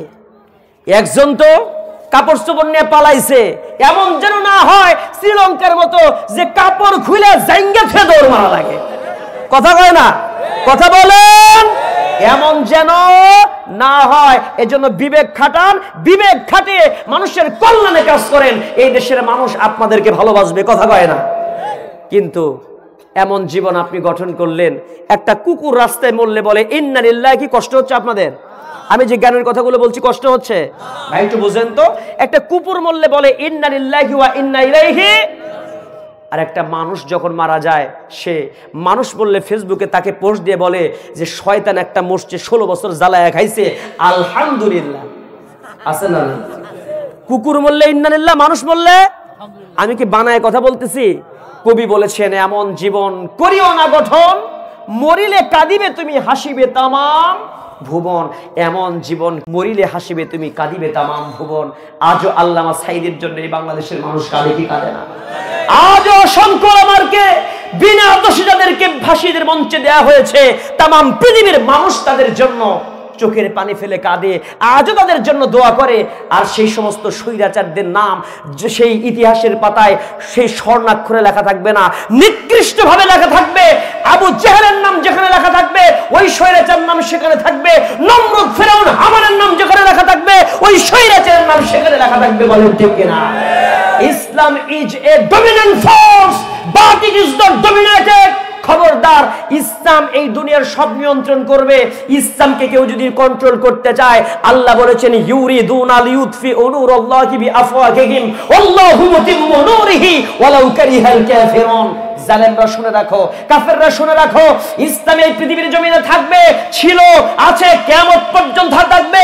এই আলোকে কেউ নেভাতে চাইবে, সেই ব্যক্তি নমরুদ, ফিরাউন, হামানের মতো নিভে যাবে, মিটিয়ে যাবে, যেভাবে বিগত স্বৈরাচার আমলে শাসক চলে গেছে। কথা বলেন, কথা বলেন। কষ্ট হলো আপনাদের ভাই আমার? এই জন্য আমাদেরকে একটু জ্ঞান খাটায় কাজ করতে হবে। কিন্তু আমার আলোচনা তো লম্বা হয়, মাত্র আরো কিছু সময় লাগবে। আপনাদের হাতে কি সময় আছে ভাই? আমি একটু মাঝে মাঝে মেসাল, এক্সাম্পল, উদাহরণ না দিলে মজা পাই না, একটু বোঝালে সুবিধা হয়। কোরআনের 3500 আয়াত আছে, আর হাদিস হলো 3000 শরীয়তের, আর বাকি সব তো কিচ্ছা কাহিনী, ঘটনা। মাসালুকুম কামাসালিল্লাযী ইসতাওকাদা নারা, আছে না নাই? এজন্য একটু উদাহরণ দেই, বলবো, একটা এক্সাম্পল বলবো। দেশের অবস্থা যেন এরকম হয়েছে, রাগ করবেন না তো, জ্ঞানের খোরাক দিচ্ছে। বাচ্চা কাচ্চা তাকাও, একটা লোক রয়্যাল বেঙ্গল টাইগারের ধাওয়া খাচ্ছে বঙ্গোপসাগর থেকে। চেনেন টাইগার? চেনেন? বাঘ চেনেন তো? বাঘের ধাওয়া খায়া সে 16 বছর থেকে জঙ্গলে ধাওয়া খায়। কয় বছর? ধাওয়া খাইতে খাইতে খাইতে খাইতে বঙ্গোপসাগরের সমুদ্র সৈকতে ওই যে কি জানো, লাবণী বীজ না সুগন্ধা না করলে বুঝ, নাকি ডলফিন মোর, ধরে নেন ডলফিন মোর পর্যন্ত আসছে ধাওয়া খাইয়া। তারপরে সুগন্ধা বিছে গেছে, সুগন্ধা বিছে যাইয়া পানি যে জায়গায় আছে, তো পানির মধ্যে এখন ঝাঁপ দেবে পিছনে রয়্যাল বেঙ্গল টাইগার, যে পানিতে ঝাঁপ দিয়ে কিছুক্ষণ একটু তাও নিজের জীবনটা বাঁচায় রাখি, বাঘ চলে গেলে আমি উঠে আসবো। কথা কয় না? 16 বছর যখন ধাওয়া খাইতে খাইতে ওর মানে শরীরের গোস্তগুলো শুকায় গিয়ে হাড়ের সাথে মাংস লাগছে, চামড়া লাগছে, বোঝেন নাই? কিছুই নাই, একবার শুকে শেষ। 16 বছর ধাওয়া খেলার জীবনে কিছু থাকে ভাই? 16 বছর পরে যখন ওই কিনারায় গেছে, যায়া দেখে আল্লাহ গো, ওই সুগন্ধা বিছে যেমনি ঝাঁপ দেবে, দেখে বিশাল বড় একটা কুমির এমন হা করে আছে, 16 বছর থেকে কুমির না খাওয়া। কথা কয় না? কয় বছর না খাওয়া? 16 বছর থেকে না খাওয়া, হা করেছে এরকম। এখন চিন্তা করে আল্লাহ, এখন আমি ধাওয়া দৌড় পেয়ে আসে এই জায়গায় আসলাম, শরীরে কিছু নাই, চামড়ার হাড় আছে, এই কুমিরের পেটে যে আগুন জ্বলতেছে দাউ দাউ করে, যে না খাওয়া অবস্থায় আছে, যদি একবার ঢুকি আমাকে তো নেহেরি মানে প্রেসার কুকারের মধ্যে ঢুকে একবার হাড় হাড্ডি গলায় নেহেরি মানে খাবে। এ কথা ভাই না কেন? ওই সময় ওই লোকটা যেন শুধু বলতেছে যে আমাদের কেউ নাই এক আল্লাহ ছাড়া, আল্লাহ ছাড়া মনে হয় আমাদের কেউ। আমার কথা মনে হয় বুঝেছেন? বুঝলে বুঝপাতা, আর না বুঝলে তেজপাতা। এর চাইতে সহজভাবে বোঝানোর ক্ষমতা আমার আর নাই। প্রিয় ভাই আমার, আমরা দেশের মানুষ কোথায় যাব? ইন্নাল্লাহা মা'ানা, আমাদের জন্য আল্লাহ ছাড়া কেউ নাই। আল্লাহ আমাদের সঠিক বুঝ দান করুন, আল্লাহ আমাদেরকে সঠিক বুঝ দান করুন, আল্লাহুম্মা আমিন। আসুন ভাই আমার, তাহলে এখান থেকে শিক্ষা পেলাম শিরকের রাস্তায় আমাদের যাওয়া যাবে না। এমনি করে অসংখ্য কথা আছে, আমি সেখান থেকে কাটছাট করে মোটামুটি কিছু বিষয় আলোচনা করে আস্তে আস্তে ইতি টানি, বেশি সময় লম্বা করা যাবে না। লোকমান শিরক করতে নিষেধ করেছেন।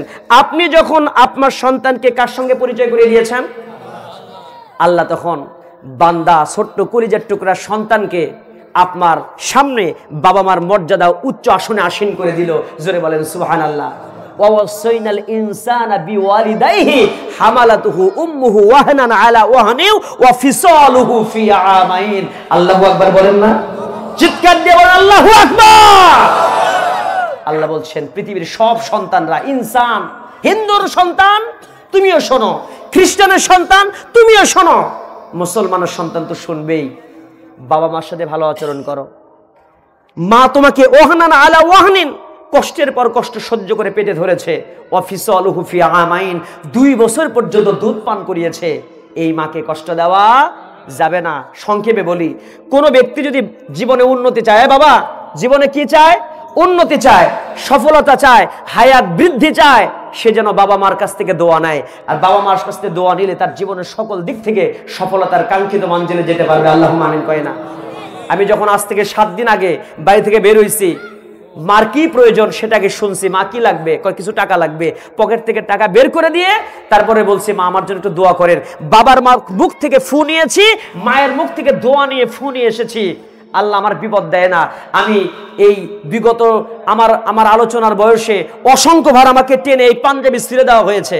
আমার আবা হারায় গেছে, আমার গাড়ি 2 বার ভাঙছে। ওই সাতক্ষীরার ময়দানে পুলিশ আমাকে গুলি করার জন্য ডিরেক্টলি হুকুম দিয়ে দিয়েছিল 2020 সাল নরেন্দ্র মোদীর বিরুদ্ধে কথা বলার কারণে।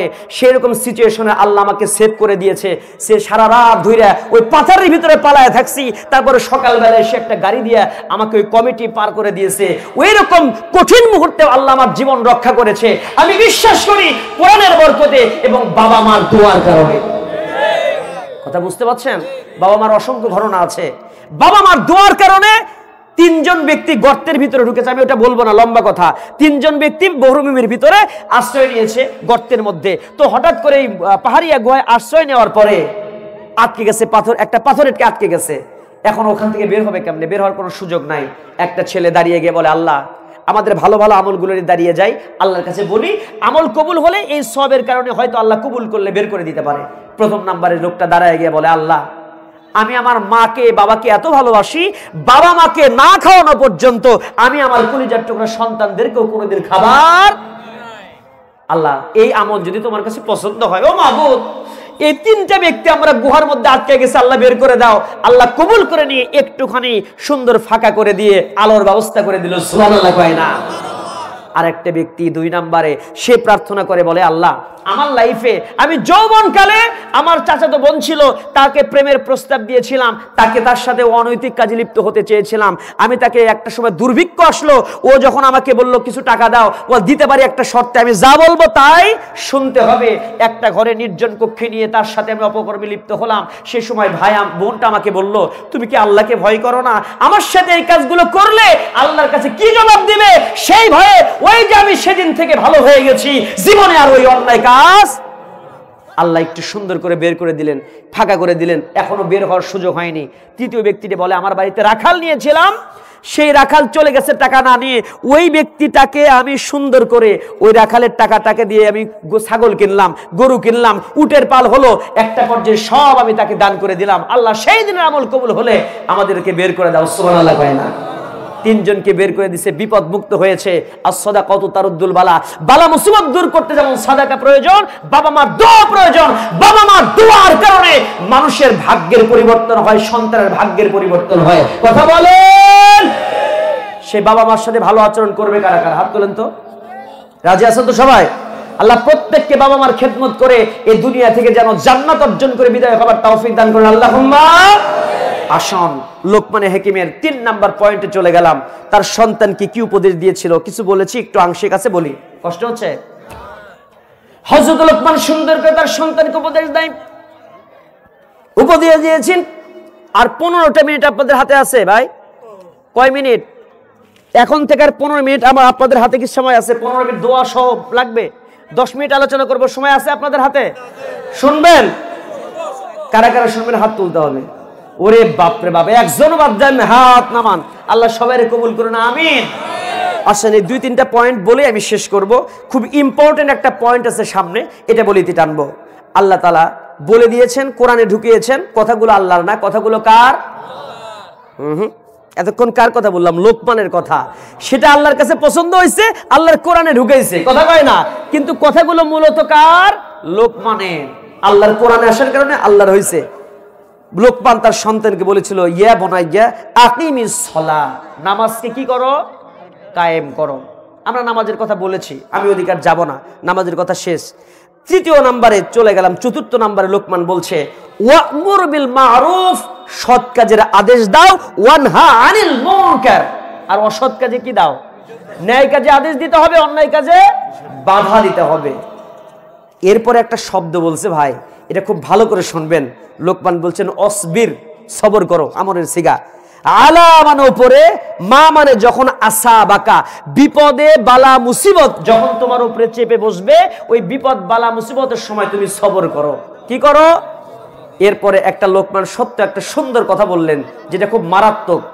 বললেন, ইন্না, নিশ্চয়, যালিকা, ওই সময়টা, ওই সবর করাটা, ওই সময়টা, মিন আজমিল উমুর, দৃঢ় সংকল্পের কাজ। বিপদ বালা মুসিবতে সবর করা এত সহজ বিষয় নয়, খুব কঠিন কাজ। আপনাকে যখন বিপদে কোরআনের হক কথা বলার জন্য আপনাকে রিমান্ডে নিয়েছে, প্লাস দিয়ে দিয়ে টেনে তুলছে আপনার চারাগুলো, ওই সময় চুপ করে থেকে সত্যের উপরে অটল থাকা, অনড় থাকা সহজ না কঠিন? কথা বলেন, সহজ না কঠিন? 2 নাম্বার, আপনাকে উল্টে করে ঝুলে রাখছে ফ্যানের মধ্যে, ইচ্ছা মতো পিটাচ্ছে, পিটে বলে মুসলেকা দিয়ে যা লিখে দিয়েছি সিগনেচার দে, না হলে এইভাবে পিটে পিটে করে মারবো। ইন্না যালিকা মিন আজমিল উমুর। এই সময় সবর করাটা, ধৈর্য ধরাটা, সংকল্প করা, দৃঢ় থাকা, অটল থাকা ন্যায়ের পথে, সত্য মানে সত্যের পথে কঠিন না সহজ? একটা যুবককে ধরে নিয়ে আসা হয়েছে কোরআনের কথা বলার কারণে। সেই সময় তার স্ত্রীকে নিয়ে এসে উলঙ্গ করা হয়েছে, স্ত্রীর গায়ে হাত দিয়ে বলছে আমরা কয়েকজন মিলে ধর্ষণ করব, যা লিখে দিয়েছি স্বীকার কর, জানি তুই সঠিক, তারপরে স্বীকৃতি দে, না হলে তোর চোখের সামনে তোর স্ত্রীকে ধর্ষণ করা হবে। ইন্না যালিকা মিন আজমিল উমুর। ওই সময় সত্যের উপরে থাকা সহজ না কঠিন? একটা ছোট্ট বাচ্চাকে গলায়, আমি এগুলো মুখস্থ বলতেছি না, এগুলো বাস্তবতা। এই বাস্তবতা বিগত 16 বছর স্বৈরাচারী আমলে হয়েছে। বাচ্চাকে গলায় চিপে ধরেছে, চিপে ধরে বলতেছে তোর বাচ্চাকে চিপে মেরে ফেলবো, শ্বাসরুদ্ধ করে মারবো। এই সময় তুই বল আমাদের কথা শুনবি, তার চোখের সামনে তোর বাচ্চাকে মেরে ফেলবো, দেখবি। ইন্না যালিকা মিন আজমিল উমুর। এই সময় দৃঢ় সংকল্প থাকা সহজ না কঠিন? আল্লামা সাঈদীকে প্রস্তাব দেয়া হয়েছিল, আপনি ওই সংগঠনকে বাদ দেন, আপনি কোরআনের কথা বলেন, আমরা আপনাকে ছেড়ে দেব। উনি বলেছিলেন ইন্না যালিকা মিন আজমিল উমুর। আমার জীবন চলে যেতে পারে, আমি যা বলেছি, যেই দল করেছি, জেনে বুঝেই করেছি, আমি এখান থেকে এক চুল পরিমাণ সরব না। আমি বিশ্বাস করি আল্লামা সাঈদী এই মাত্র 16 বছর 13 বছর নয়, তিনি যদি 36 বছর বেঁচে থাকতেন, জেনে থাকতেন, শরীয়তের সাথে আপোষ করতেন না। ইন্না যালিকা মিন আজমিল উমুর। এটার নাম দৃঢ় সংকল্প। কথা বুঝতে পারেন আমার? এর নাম দৃঢ় সংকল্প থাকা। এই দৃঢ় সংকল্প থেকে ছিলেন সাহাবা একরাম। চলে যায় না, একটু সামান্য একটু কথা একটু বলি। হযরতে বিশ্বনবী সাল্লাল্লাহু আলাইহি ওয়াসাল্লামের সেই সাহাবীদের জিন্দেগি থেকে একটা হাদিস, একটু সুন্দর একটা জীবন কাহিনী বলি। বিশ্বনবী সাল্লাল্লাহু আলাইহি ওয়াসাল্লামের সেই সময়ে আপনার ইয়াসার পরিবারের দিকে তাকান। ইয়াসার রাদিয়াল্লাহু তাআলা বাবা, আম্মার সন্তান, আর তার স্ত্রীর নাম হচ্ছে সুমাইয়া। এই পরিবারে এত নির্যাতন হয়েছে, এত কষ্ট দিয়েছে, 3 জনকে একবারে ধরছে। বুঝতে পারতেছেন? ইয়াসর রাদিয়াল্লাহু তাআলার কথা বলি আমি। আম্মার কলিজার টুকরা সন্তানকে যখন নিয়ে আসা হয়েছে, ইন্না যালিকা মিন আজমিল উমুরের তাফসীর করছে, ভালো করে বোঝেন। ইয়াসর রাদিয়াল্লাহু তাআলাকে বলা হচ্ছে ওই ইয়াসার রে, ইসলাম সার্বি কিনা বল, ইসলাম সার্বি কিনা বল। সন্তানকে যখন ধরে আনা হয়েছে, সন্তানকে মারতে মারতে মুমূর্ষু অবস্থার ভিতরে যখন ফেলে দেওয়া হয়েছে, সন্তানকে বলা হয় ইসলাম সার্বি কিনা বল। সন্তান বলে আমার জীবনটা চলে যেতে পারে, কিন্তু কালেমার পথ থেকে, ইসলাম থেকে এক চুল পরিমাণ সরতে রাজি নাই। জোরে বলেন সুবহানাল্লাহ। ইয়াসর রাদিয়াল্লাহু তাআলাকে ধরা হলো। ইয়াসরকে বলা হলো ইয়াসর রে, তোর সন্তানকে মারতে মারতে মুমূর্ষু বানিয়ে ফেলেছে, তোর অবস্থানটা ক্লিয়ার কর।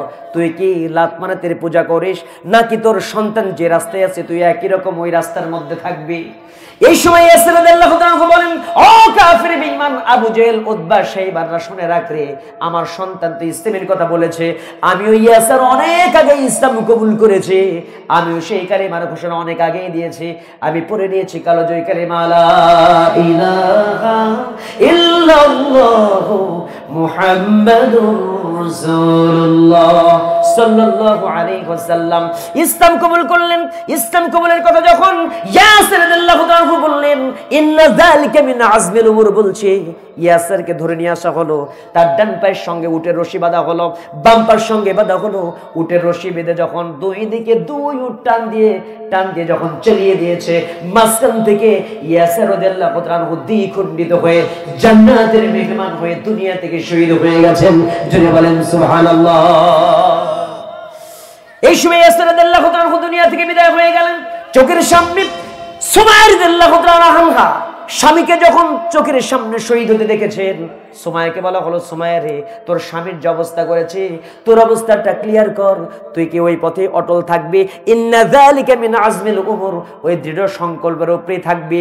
তুই কি ইসলাম ছাড়বি কিনা বল, না হলে তোর স্বামীর মতো অবস্থা করা হবে।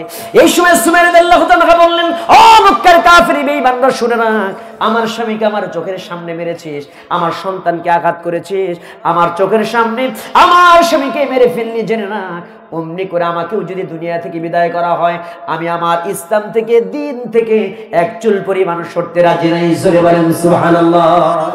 সুমাইয়া রাদিয়াল্লাহু তাআলা কি এই সময় যখন টান টান করে দুই হাত বেঁধে রাখা হলো, দুইটা পাও যখন বেঁধে রাখা হয়েছে, শরীরটাকে বিবস্ত্র করা হয়েছে, উলঙ্গ করা হয়েছে, বিবস্ত্র করার পরে একজন কাফের এসে বর্ষা দিয়ে যখন তাকে আঘাত করে দিয়েছে, গুপ্ত অঙ্গের ভিতরে আঘাত করার সঙ্গে সঙ্গে এই দুনিয়ার জিন্দেগিতে জান্নাত দেখতে দেখতে সুমাইয়া রাদিয়াল্লাহু তাআলা জান্নাতের মেহমান হয়ে গেছে। জোরে বলেন সুবহানাল্লাহ। ওয়ালা নাবলুওয়ান্নাকুম বিশাইইন মিনাল খাউফি ওয়াল জু' ওয়া নাকসিম মিনাল আমওয়ালি ওয়াল আনফুসি ওয়াত থামারাত ওয়া বাশশিরিস সাবিরিন আল্লাযীনা ইযা আসাবাতুহুম মুসিবাতুন ক্বালু ইন্না লিল্লাহি ওয়া ইন্না ইলাইহি রাজিউন। ওরে বান্দা, ওরে গোলাম, বিপদ আসবে, বালা মুসিবত তোমার উপরে চেপে যাবে, সম্পদের ক্ষয় আছে, ফসলের ক্ষয়ক্ষতি হবে, জান এবং মালের ক্ষয়ক্ষতি হবে। এই সময় যদি ধৈর্য ধারণ করতে পারো, ওয়া বাশশিরিস সাবিরিন, তোমার জন্যই আল্লাহ রাব্বুল আলামিনের জন্য সুসংবাদ, তার পক্ষ থেকে জান্নাতের সুসংবাদ আছে। জোরে বলেন সুবহানাল্লাহ। ও পৃথিবীর বাসী, আমি আপনাদেরকে জানিয়ে দিতে যাচ্ছি, ইন্না যালিকা মিন আজমিল উমুর, সত্যের উপরে টিকে থাকে এত সহজ নয়, সংকল্পের উপরে সবর করে এত সহজ বিষয় নয়। এজন্য আপনাদেরকে বলি, এই জীবনে যদি মৃত্যুর জন্য মৃত্যুর পরীক্ষাও দিতে হয়, রক্তের পরীক্ষাও দিতে হয় সুমাইয়ার মতো, এই সময়ে যদি আবু সাঈদের মতো জীবনের পরীক্ষা দিতে হয়, তবুও ইসলাম থেকে এক চুল পরিমাণ সরবে না। কারা কারা দুখানা হাতকে দেখিয়ে দেওয়া যায়? লিল্লাহি তাকবীর। আল্লাহ সবাইকে কবুল করে নেন, হাত নামান, বলি আমিন। ভাই আমার, আমরা সব শহীদি মরণ চাই কি চাই না? আল্লাহ আমাদেরকে সবাইকে যেন শহীদি তামান্না নিয়েই মরার তৌফিক দান করেন, আল্লাহুম্মা আমিন। কারণ শহীদি মৃত্যুটা এত উন্নত মৃত্যু যে এপারে মৃত্যু ওই পারে জান্নাত হবে তার ঠিকানা। আমরা হতাশ হব না, ওয়ালা তাহিনু ওয়ালা তাহজান ওয়া আনতুমুল আ'লাউনা ইন কুনতুম মুমিনিন। সফলতা আমাদেরই আসবে, হতাশ হওয়ার কিছু নেই। সফলতা আমাদেরই আসবে, হতাশ হওয়ার কিছু নেই। আমরা সেই চোখের পানিকে শক্তিতে রূপান্তরিত করব। চোখের পানি আর ফেলো না ভাসাইয়া বু, জান্নাতে দেখা হবে মা গো, সেথায় খুঁজে নেব তোমার মরণটা নয় গো মাগো, পেয়েছি জান্নাতি পথ, শহীদি জীবন মাগো, সে তো খোদার রহমত, ঠিক না? মরণটা নয় গো মাগো, পেয়েছি জান্নাতি পথ, শহীদি জীবন মাগো, সে তো খোদার রহমত। পৃথিবীর কোন কাজে মা, পৃথিবীর কোন কাজে নেই তো এমন জান্নাতে দেখা হবে মা গো, সেথায় খুঁজে নেব তোমার মন।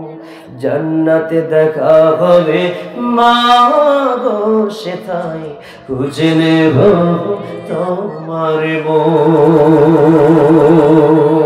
জোরে বলি আমিন। দক্ষিণ বাংলার মাটিতে শুয়ে আছেন শাহজালাল আলী হেমির রহমতুল্লাহ আলাইহি, রংপুরের মাটিতে শুয়ে আছেন জোনপুরের রহমতুল্লাহ আলাইহি, বগুড়ার মাটিতে শুয়ে আছেন শাহ সুলতান বেলকি মেহজ শাহ মখদুম রহমতুল্লাহ আলাইহি, রাজশাহীর মাটিতে শুয়ে আছেন শাহ সুলতান বেলকি মেহজ রহমতুল্লাহ আলাইহি।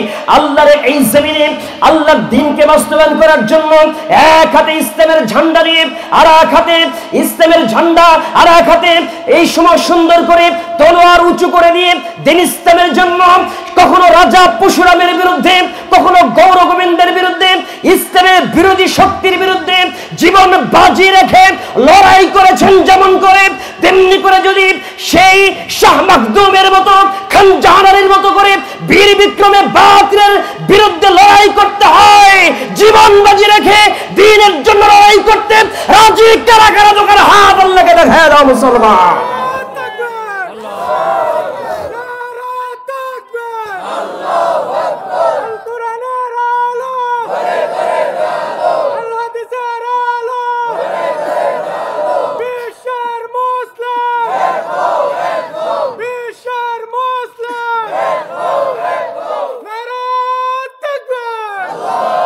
জোরে বলছি আল্লাহুম্মা আমিন।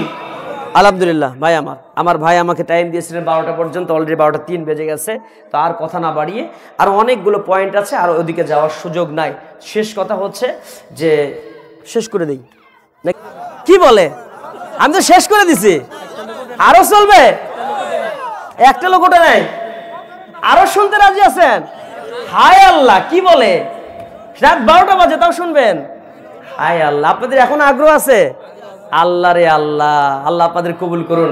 আল্লাহ টেকনাফ এই অঞ্চলগুলো বুঝছেন, আমি এক সময় এই 2017 থেকে 17, 18, 19, 20, 21 এই সময়গুলো অনেক প্রোগ্রাম করেছে, যে উখিয়া, তারপর নেকখেংসরি, ঠ্যাংখালি, এই আছে না নামগুলো, এই নামগুলো আমার পরিচিত কিন্তু আগে থেকে। আমি আসছি 17 সাল, 18, 19 অনেক প্রোগ্রাম করেছি। তারপরে মাঝখানে এদিকে বেশি আসা হয়নি, এদিকে অনেকটা কষ্টও হয়। একটা না 7 দিন থাকলে একটা বিষয় হয়, কিন্তু 2টা প্রোগ্রাম করে আবার চলে যায়, আর এক প্রোগ্রাম করে এখানে আসা অনেক কষ্টকর হয়ে যায়। যাই হোক, একটু কমায় দিয়েছিলাম। তাহলে যে আমাদের কিছু মানুষের ভালোবাসা আছে, তো আপনার ভালোবাসা আবার আসতেও মন চায়। কেন মন চায়? যে এই অঞ্চলটাকে আমরা বলি যে এটা হচ্ছে মাহফিলের রাজধানী। কক্সবাজার অঞ্চলটার, চট্টগ্রাম, এই কক্সবাজার, এটা কিসের রাজধানী? মাহফিলের রাজধানী। কেন রাজধানী? আপনাদের শুধু মুখে প্রশংসা করছে না, বাস্তবতা এটাই যে আমাদের এলাকাতে মাহফিল হয় হচ্ছে মসজিদ কেন্দ্রিক, মাদ্রাসা কেন্দ্রিক, কিছু যুব সমাজের আছে। কিন্তু আল্লাহ, গত কালকে ছিল কয় তারিখ? 10 তারিখ। ওই এলাকার নামটা কি জানো? চকরিয়া পেকুয়া, ওইদিকে মাহফিল করলাম। তো ওখানে মাহফিল করলাম একটা গ্রামে, 3টা গ্রাম আশপাশে ছোট ছোট গ্রাম, এটা মিলে ওই গ্রামে একদিনে 4টা মাহফিল টোটাল মিলে। বলছে হুজুর এই 2 গ্রাম মিলে আমাদের 20টার মতো মাহফিল হয়। মারহাবা বলবেন না? ছোট বাচ্চা কাছে স্কুলে পড়ে, ওদের এক গ্রুপ, ওদেরটা হিলফুল ফুজুল সংগঠন তৈরি করছে। যুবকদের একটা, ওই পাড়ায় 2টা, ওইবারে এই পাড়ায় 3টা, এরকম করে এদের যুবকের গ্রুপের অভাব নাই। মারহাবা কয় না? তাহলে কেমনে মাহফিল বেশি হবে না কেন? আপনারা যে এত ইসলাম প্রিয়, এত দিন প্রিয়, বিশেষ করে প্রবাসী ভাইদেরকে মারহাবা দেওয়া দরকার বেশি। রেমিটেন্স যোদ্ধা, খুব কষ্ট পেয়েছি যেদিন আমার প্রবাসী ভাইকে মানে আঘাত করে মারা হয়েছে এই এয়ারপোর্টে, শাহজালাল বিমানবন্দরে। খুব কষ্ট পেয়েছে সেই জায়গায়। ওদের টাকা দিয়ে দেশ চলে, আর তাদের সম্মান দেওয়া হবে না, তোমরা জুতার বাড়ি খাবা। কথা পাই না? ওদের টাকা দিয়ে দেশ চলে, দেশের চাকা ঘুরে, রেমিটেন্স যোদ্ধা তারা, তাদের সম্মান দিতে হবে। এই প্রবাসী ভাইদের একটা বড় অবদান মাহফিলে আছে না নাই? তারা 5,000, 10,000 এমনি করে 1 লাখ, 2 লাখ। আমি দেখেছি, জায়গাটার নাম কোথায়, ভাঙ্গা এলাকা। ভাঙ্গা চেনেন? ভাঙ্গা পদ্মা সেতুর ওই পারে একটা প্রোগ্রামে প্রায় 25 থেকে 30 লক্ষ টাকা বাজেট, তার আপনার 12 থেকে 14 লক্ষ টাকা শুধু প্রবাসীরাই দিয়েছে, কয়েকজন মিলে। মারহাবা কয় না? 12-14 লক্ষ টাকা শুধু প্রবাসীরাই দিয়েছে, আর বাকিটাকে এলাকা থেকে কালেকশন করা হয়েছে। এত হিউজ পরিমাণ অর্থ দিয়ে যারা মাহফিলের সহযোগিতা করে, ওই প্রবাসী ভাইদের জন্য বেশি বেশি দোয়া করার দরকার আছে না নাই? বেশি বেশি দোয়া করতে হবে, আল্লাহ তাদেরকে যেন বিপদ বালা মুসিবত থেকে হেফাজতে রাখেন। জি ভাই আমার, অনেক রাত হয়ে যাচ্ছে, এই জন্য আমি বেশি লম্বা না করে শেষে একটা কথা বলে বিদায় নিতে চাই, যেটা খুবই ইম্পর্টেন্ট, সময়ের জন্য বলতে পারি নাই। যদি আপনাদের আগ্রহ থাকে আমি 3-4টা মিনিটের মধ্যে বলে শেষ করতে পারবো। শুনতে রাজি আছেন? আচ্ছা, তাহলে 2-3 মিনিট নিলাম, 3-4 মিনিট নিলাম, এর বেশি না। এই যে আমরা ছোটবেলায়, এই যে বাবা এতগুলো উপদেশ দিয়েছে লোকমান তার সন্তানকে, কিন্তু আমরা সব বাবারা চিন্তা করি যে আমার সন্তানের আমি খেদমত নেব, বুড়ো বয়সে আমি যা বলবো আমার সন্তান তাই করবে, এই চিন্তা করি না? আচ্ছা, আপনাদের একটা প্রশ্ন করি, আগে কি বাবা মার খেদমত নাকি আগে সন্তান লালন পালন? আগে সন্তান লালন পালন না, তারপরে বাবা মার খেদমত। এটা একটা ঘটনা দিয়ে আপনাদেরকে বুঝাই দিয়ে শেষ করব, একটু ধৈর্য ধরেন। খলিফা ওমরের নাম শুনে নাই এমন কোন লোক এখানে আছে? খলিফাতুল মুসলিমিন ওমর ফারুক রাদিয়াল্লাহু তাআলা আনহু, সেই জামানার মানুষ, অর্ধজাহানের খলিফা। সেই সময়ে একজন মানুষ হলো, একটা সন্তান তার আছে, সন্তান হলো বেয়াদব, সন্তান তার বাবার কথা শুনে না, অবাধ্য সন্তান খলিফা ওমরের কাছে আসছে। ওমরের কাছে এসে বিচার দিচ্ছে, আমার কলিজার টুকরা সন্তানকে এত ভালোবাসে, কিন্তু আমার অবাধ্য সন্তান আমার কোনো কথা শোনে না। একটু আপনি যদি বিচার করে দেন আমার সন্তানটা কথা শুনতে পারে। কথা বলেন ঠিক কিনা? কারণ খলিফার বিচার মারাত্মক। বাঘে বকরিতে এক ঘাটে পানি খায়, মারাত্মক বিচার করবে। ওমরের সামনে দাঁড়াইছে বাচ্চাটা, বাবা হুমা জান্নাতুকা নারুকা, বাবা মায়ের জান্নাত, বাবা মায়ের জাহান্নাম। বাবা তুমি বাবা মায়ের খেদমত করো না, বাবা মার সাথে ভালো আচরণ করো না, তুমি তো জাহান্নামে যাবা। অনেক কিছু বুঝাইছে। এখন শেষে একটা কথা বলতেছে সন্তান।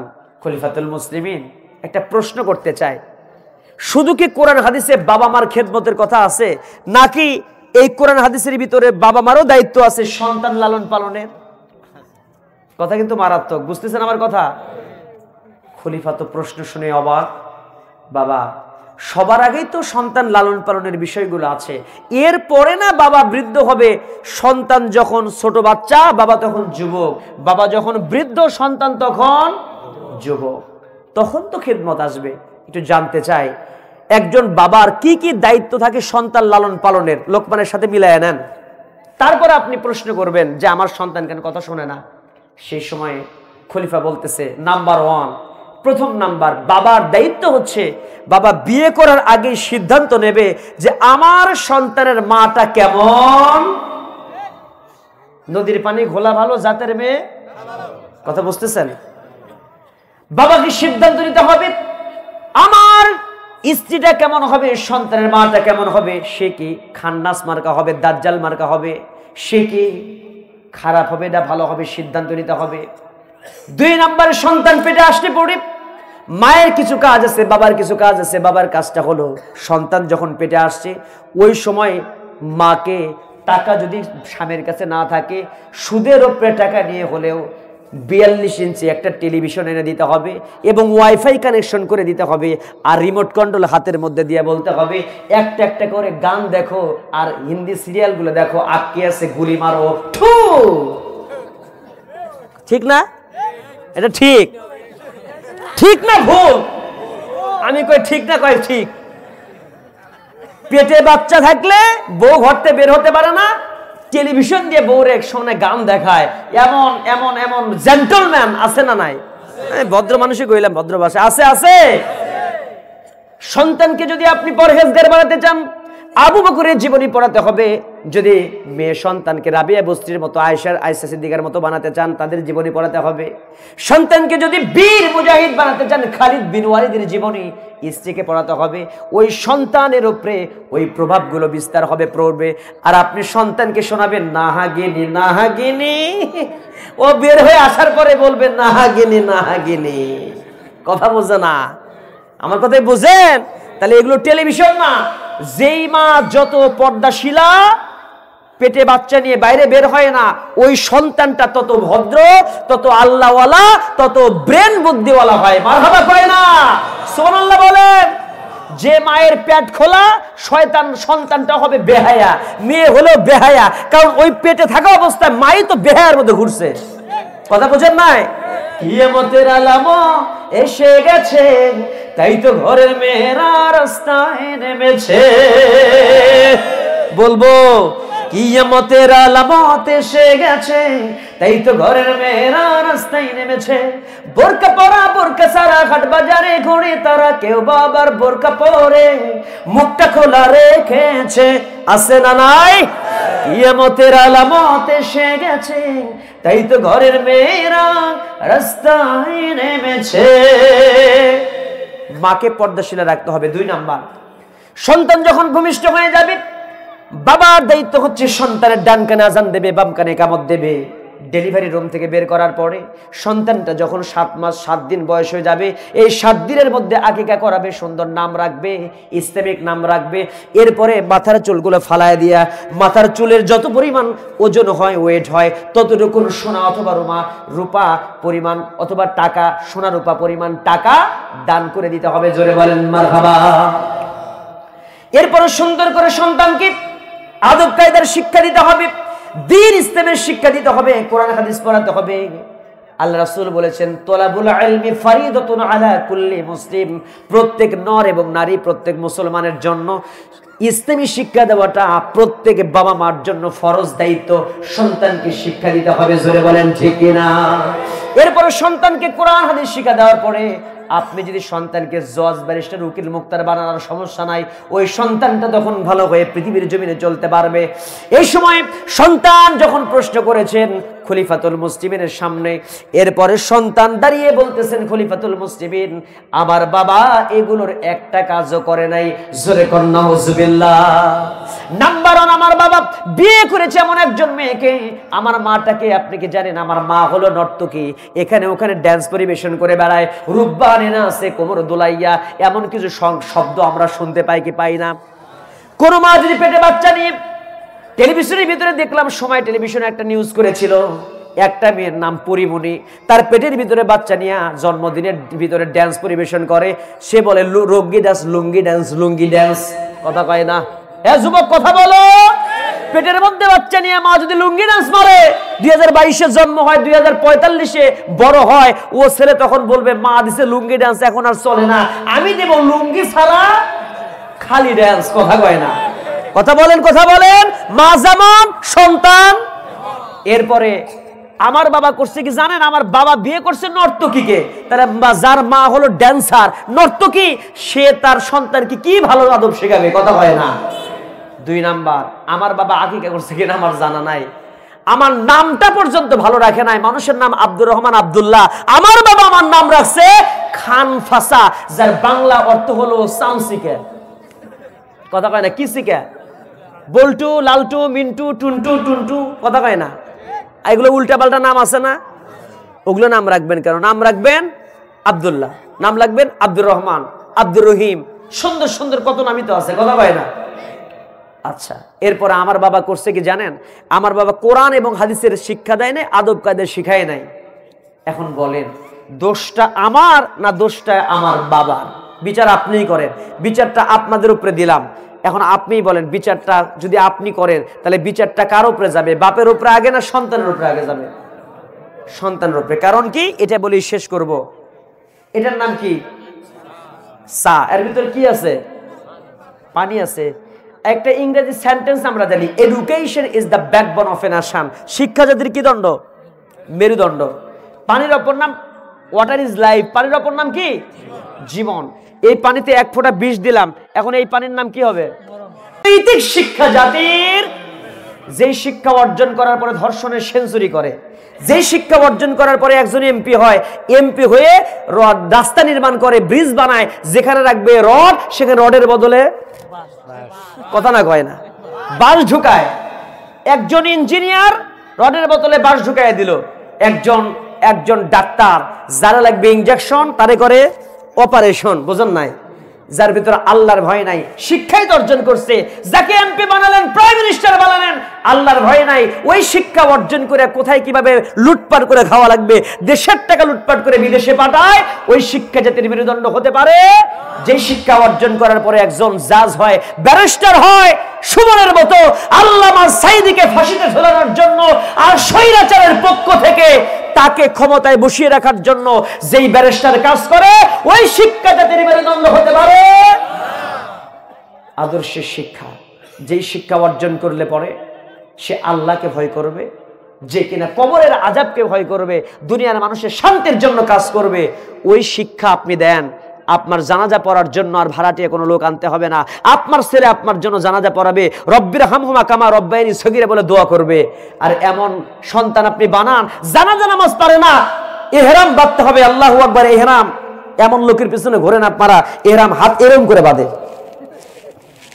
জানাজা নামাজের ইহরাম বাঁধছে এই জায়গায়। রাগ করলেন? কথা বললাম, রাগ করলেন? যারা যারা আরেকজন এই জায়গায় এইভাবে, একজন এইরকম, আরেকজন ধরছে এইরকম ধরে, একদম আকাশের তারা গুনতেছে জানাজা নামাজে। জানাজা নামাজে আকাশের তারা গুনে, তারা গুনে গোনার পরে কি করতেছে, ইমাম সাহেব তাকবীর মারছে, 4 তাকবীরে জানাজা নামাজ পড়তে হয়, আল্লাহু আকবার, উনি হাত তুলে খায় আল্লাহু আকবার, 4 তাকবীরে ঈদের নামাজ পড়তেছে, কথা কয় না। আবার মাইক দেয়া যখন বলতে বলা হয়, এমন কিছু লোক বলে শব্দটা দুইটার নয়কের নিয়ে তয়কের তার দিলে তো মন খারাপ করে, এই জন্য না তার কইলাম না। এমন কিছু লোক মাইক দেয়া কয়, আপনারা সবাই চলে আসেন, আগামীকাল ঈদুল ফিতরের জানাজা নামাজ সকাল 7টায়, কথা কয় না কেন? ঈদুল ফিতরের কি নামাজ? জানাজা নামাজ সকাল 7টায় অনুষ্ঠিত হবে। কি কি লোক, কি ইসলাম বুঝে ঈদুল ফিতরের জানাজা নামাজ? চিন্তা করতে পারেন? আপনারা এমন লোকের পিছনে ঘোরেন। ভাই রাগ করেন, একটা কথা বলে যে আমাকে যদি দাওয়াত নাও দেন, এই আয়াতটা আপনি মাথায় রাখেন। ইয়াউমা তুকাল্লাবু বুজুহুহুম ফিন্নার ইয়াকুলুনা ইয়া লাইতানা আতা'না আল্লাহ ওয়া আতা'না রাসূলা। কিয়ামতের ময়দানে কিছু নেতা জাহান্নামে যাবে, মুখ উলটপালট করা হবে জাহান্নামের আগুনে। চেলারা সেই দিন আল্লাহর কাছে বলবে, রব্বানা, হে আমাদের রব, আতিহিম দি'ফাইনি মিনাল আযাব। এই নেতাগুলো আমাদের পথভ্রষ্ট করেছে, যারা নিজেরা নামাজ বুঝতো না, যারা ইসলাম বুঝতো না, ওরা নিজেরাও পথভ্রষ্ট, আমাদেরকেও জাহান্নামে নিয়ে আসছে। আমরা তো শাস্তি পাবোই, আমাদের চাইতে 2 গুণ শাস্তি ওই নেতাদেরকে দেন। কেন দেবেন? ওরা আমাদের ওয়াকু সাদাতানা ওয়া কুবারানা ফাআদাল্লুনা সাবিলা। ওরা কি করেছে? সাদাতানা, আমার নেতা, ওয়া কুবারানা, আমাদের বড়রা, মুরব্বীরা আমাদের পথভ্রষ্ট করছে। এই জন্য ওদেরকে জাহান্নামের শাস্তি দিবেন 2 গুণ। ভাই আমার, আমাদের মরতে হবে। এই জন্য শেষ প্রান্তে এই কথা বলে আমি আপনাদেরকে বলি, এমন রাজনীতি করেন যে রাজনীতি মরার পরে রাজনীতির কর্মীরা আপনাদের নেতারা দোয়া করবে কবরের পাশে বসে নামাজের পরে। সেই রাজনীতি করা যায় না? আমরা মুসলমান। যে রাজনীতি নেতা মরে যাওয়ার পরে জানাজার লোক পাওয়া যায় না, নেতা মরার পরে নেতার জানাজা আরেকজন হুজুরকে নিয়ে পড়াতে হয়, ওই কর্মীরা পড়াতে পারে না। ওই রাজনীতির লোকগুলো তো আমার জন্য কিছু করতে পারবে না ভাই। এজন্য আমি কোনো রাজনীতির নাম বলবো না, আপনি বুঝে নেন কোরআন হাদিস হিসেব করে আমার কি করা দরকার। কারণ শেষ কথা কি, এই দুনিয়া ছেড়ে চলে যাব একদিন, মায়ারি বাঁধন ভেঙে যাবে একদিন, আসবো না আমি আর এ ভুবনে কোনদিন, এই দুনিয়া ছেড়ে চলে যাব একদিন, মায়ারি বাঁধন ভেঙে যাবে একদিন, এই যে বাড়ি গাড়ি ক্ষমতা সবই চলে যাব আমি, পড়ে রবে সবই,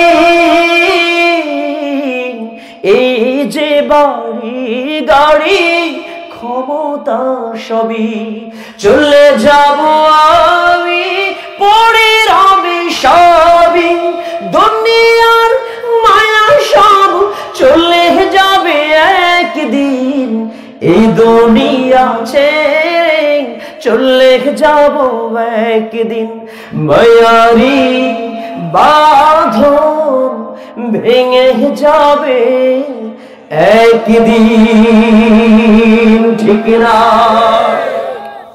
Everybody must be faced before the day of resurrection. কুল্লু নাফসিন যায়িকাতুল মাউত, আইনামা তাকুনু ইদরিকুমুল মাউত ওয়ালাউ কুনতুম ফি বুরুজিন মুশাইয়াদা। আল্লাহ আমাদেরকে সঠিক বুঝ দান করুন, মৃত্যুর আগে ঈমান নিয়ে যেন আমরা মরতে পারি সে তৌফিক দান করুন। কমিটিকে ধন্যবাদ, স্পেশালি শ্রোতাদের আরো ধন্যবাদ। 12:30 বাজে যে এখনো ওঠেন না আপনারা। আর আমার মীর কাসেম আলী ভাইরে ধন্যবাদ। আমার ভাইরেকে আল্লাহ যেন জান্নাত নসিব করেন, দিনের খেদমত করার তৌফিক দান করেন, ব্যবসা বাণিজ্যে বরকত দান করেন। আমার সভাপতি সাহেব না, আজকে সভাপতি সাহেব অনেক সভাপতি হয়ে যে বক্তাদের পানি আয়না খাওয়ায় এই প্রথম দেখলাম আমি। সভাপতির ভাব থেকে এরকম, এটা কর সেটা কর, কথা কয় না। সভাপতি নিজেই পানি আনে, হুজুর পানি খান। আমি তো আশ্চর্য, গরম পানি চাইছি, সভাপতি নিজেই পানি এনে দেয়। এটা কি সভাপতি গো? এরকম সভাপতি এলাকার চেয়ারম্যান হলেও তো সমস্যা নাই। এই কথা বল, এরকম ভালো মানুষ, আল্লাহওয়ালা মানুষ দিনের জন্য দরকার আছে না নাই? তাহলে অনেক কথা বলে ফেলেছি, আগামীতে আপনারা কি সিদ্ধান্ত নেবেন বুঝে নেন বাসায় যায়। সভাপতিকে ধন্যবাদ, আমার জালেম মানুষ, মুরব্বী মানুষ, ধন্যবাদ। আমার মুরব্বীরা খুব ভালো লাগে, বয়স্ক মানুষের আমি খুব দোয়া নেই, তাদের সাথে বসে কথা বলি। অনেক মুরব্বী আছেন, সবাই আমার জন্য একটু খাস করে দোয়া করেন, আমি আপনাদের সন্তানের মতো, কারো নাতির মতো। আর বন্ধুরা তোমাদেরকে ধন্যবাদ, ছোট কচি কাঁচা তোমাদেরকে অনেক অনেক ধন্যবাদ। I love you, thank you. আচ্ছা তোমরা বলো আই লাভ ইউ টু। এই ভালোবাসা আল্লাহর জন্য, এই ভালোবাসায় গুনাহ না, এই ভালোবাসা কার জন্য? আমরা এখন সবাই একে অপরের জন্য দোয়া করব। শেষ জি বলবো, পড়বো আমি। ও আচ্ছা, মাহফিলের সদস্য সেক্রেটারি শাহনেওয়াজ না, অনেক অসুস্থ আছেন, তার 2 বার অপারেশন হয়েছে। কি অপারেশন হয়েছে? নাক। আচ্ছা, এখন অসুস্থ, ভালো হয়নি, চিকিৎসাধীন অবস্থায় আছেন। আপনারা সবাই দোয়া করবেন আল্লাহ যেন তাকে শেফায়ে কামেলা আজলা দান করেন। জি মাহফিলের জন্য কষ্ট, মাশাআল্লাহ, এই কষ্ট শারীরিক অসুস্থতার মাঝেও মাহফিলের জন্য অনেক কষ্ট করেছেন। এটার জন্য আল্লাহ যেন উত্তম জাযা দান করেন, আল্লাহুম্মা আমিন। আর কোনো কথা নেই তো সভাপতি সাহেব? আছে আর শেষ কথা দোয়া করে দেই সবাই বলে আস্তাগফিরুল্লাহ রব্বি মিন কুল্লি যামবি ওয়া আতুবু ইলাইহি লা হাওলা ওয়ালা কুওয়াতা ইল্লা বিল্লাহি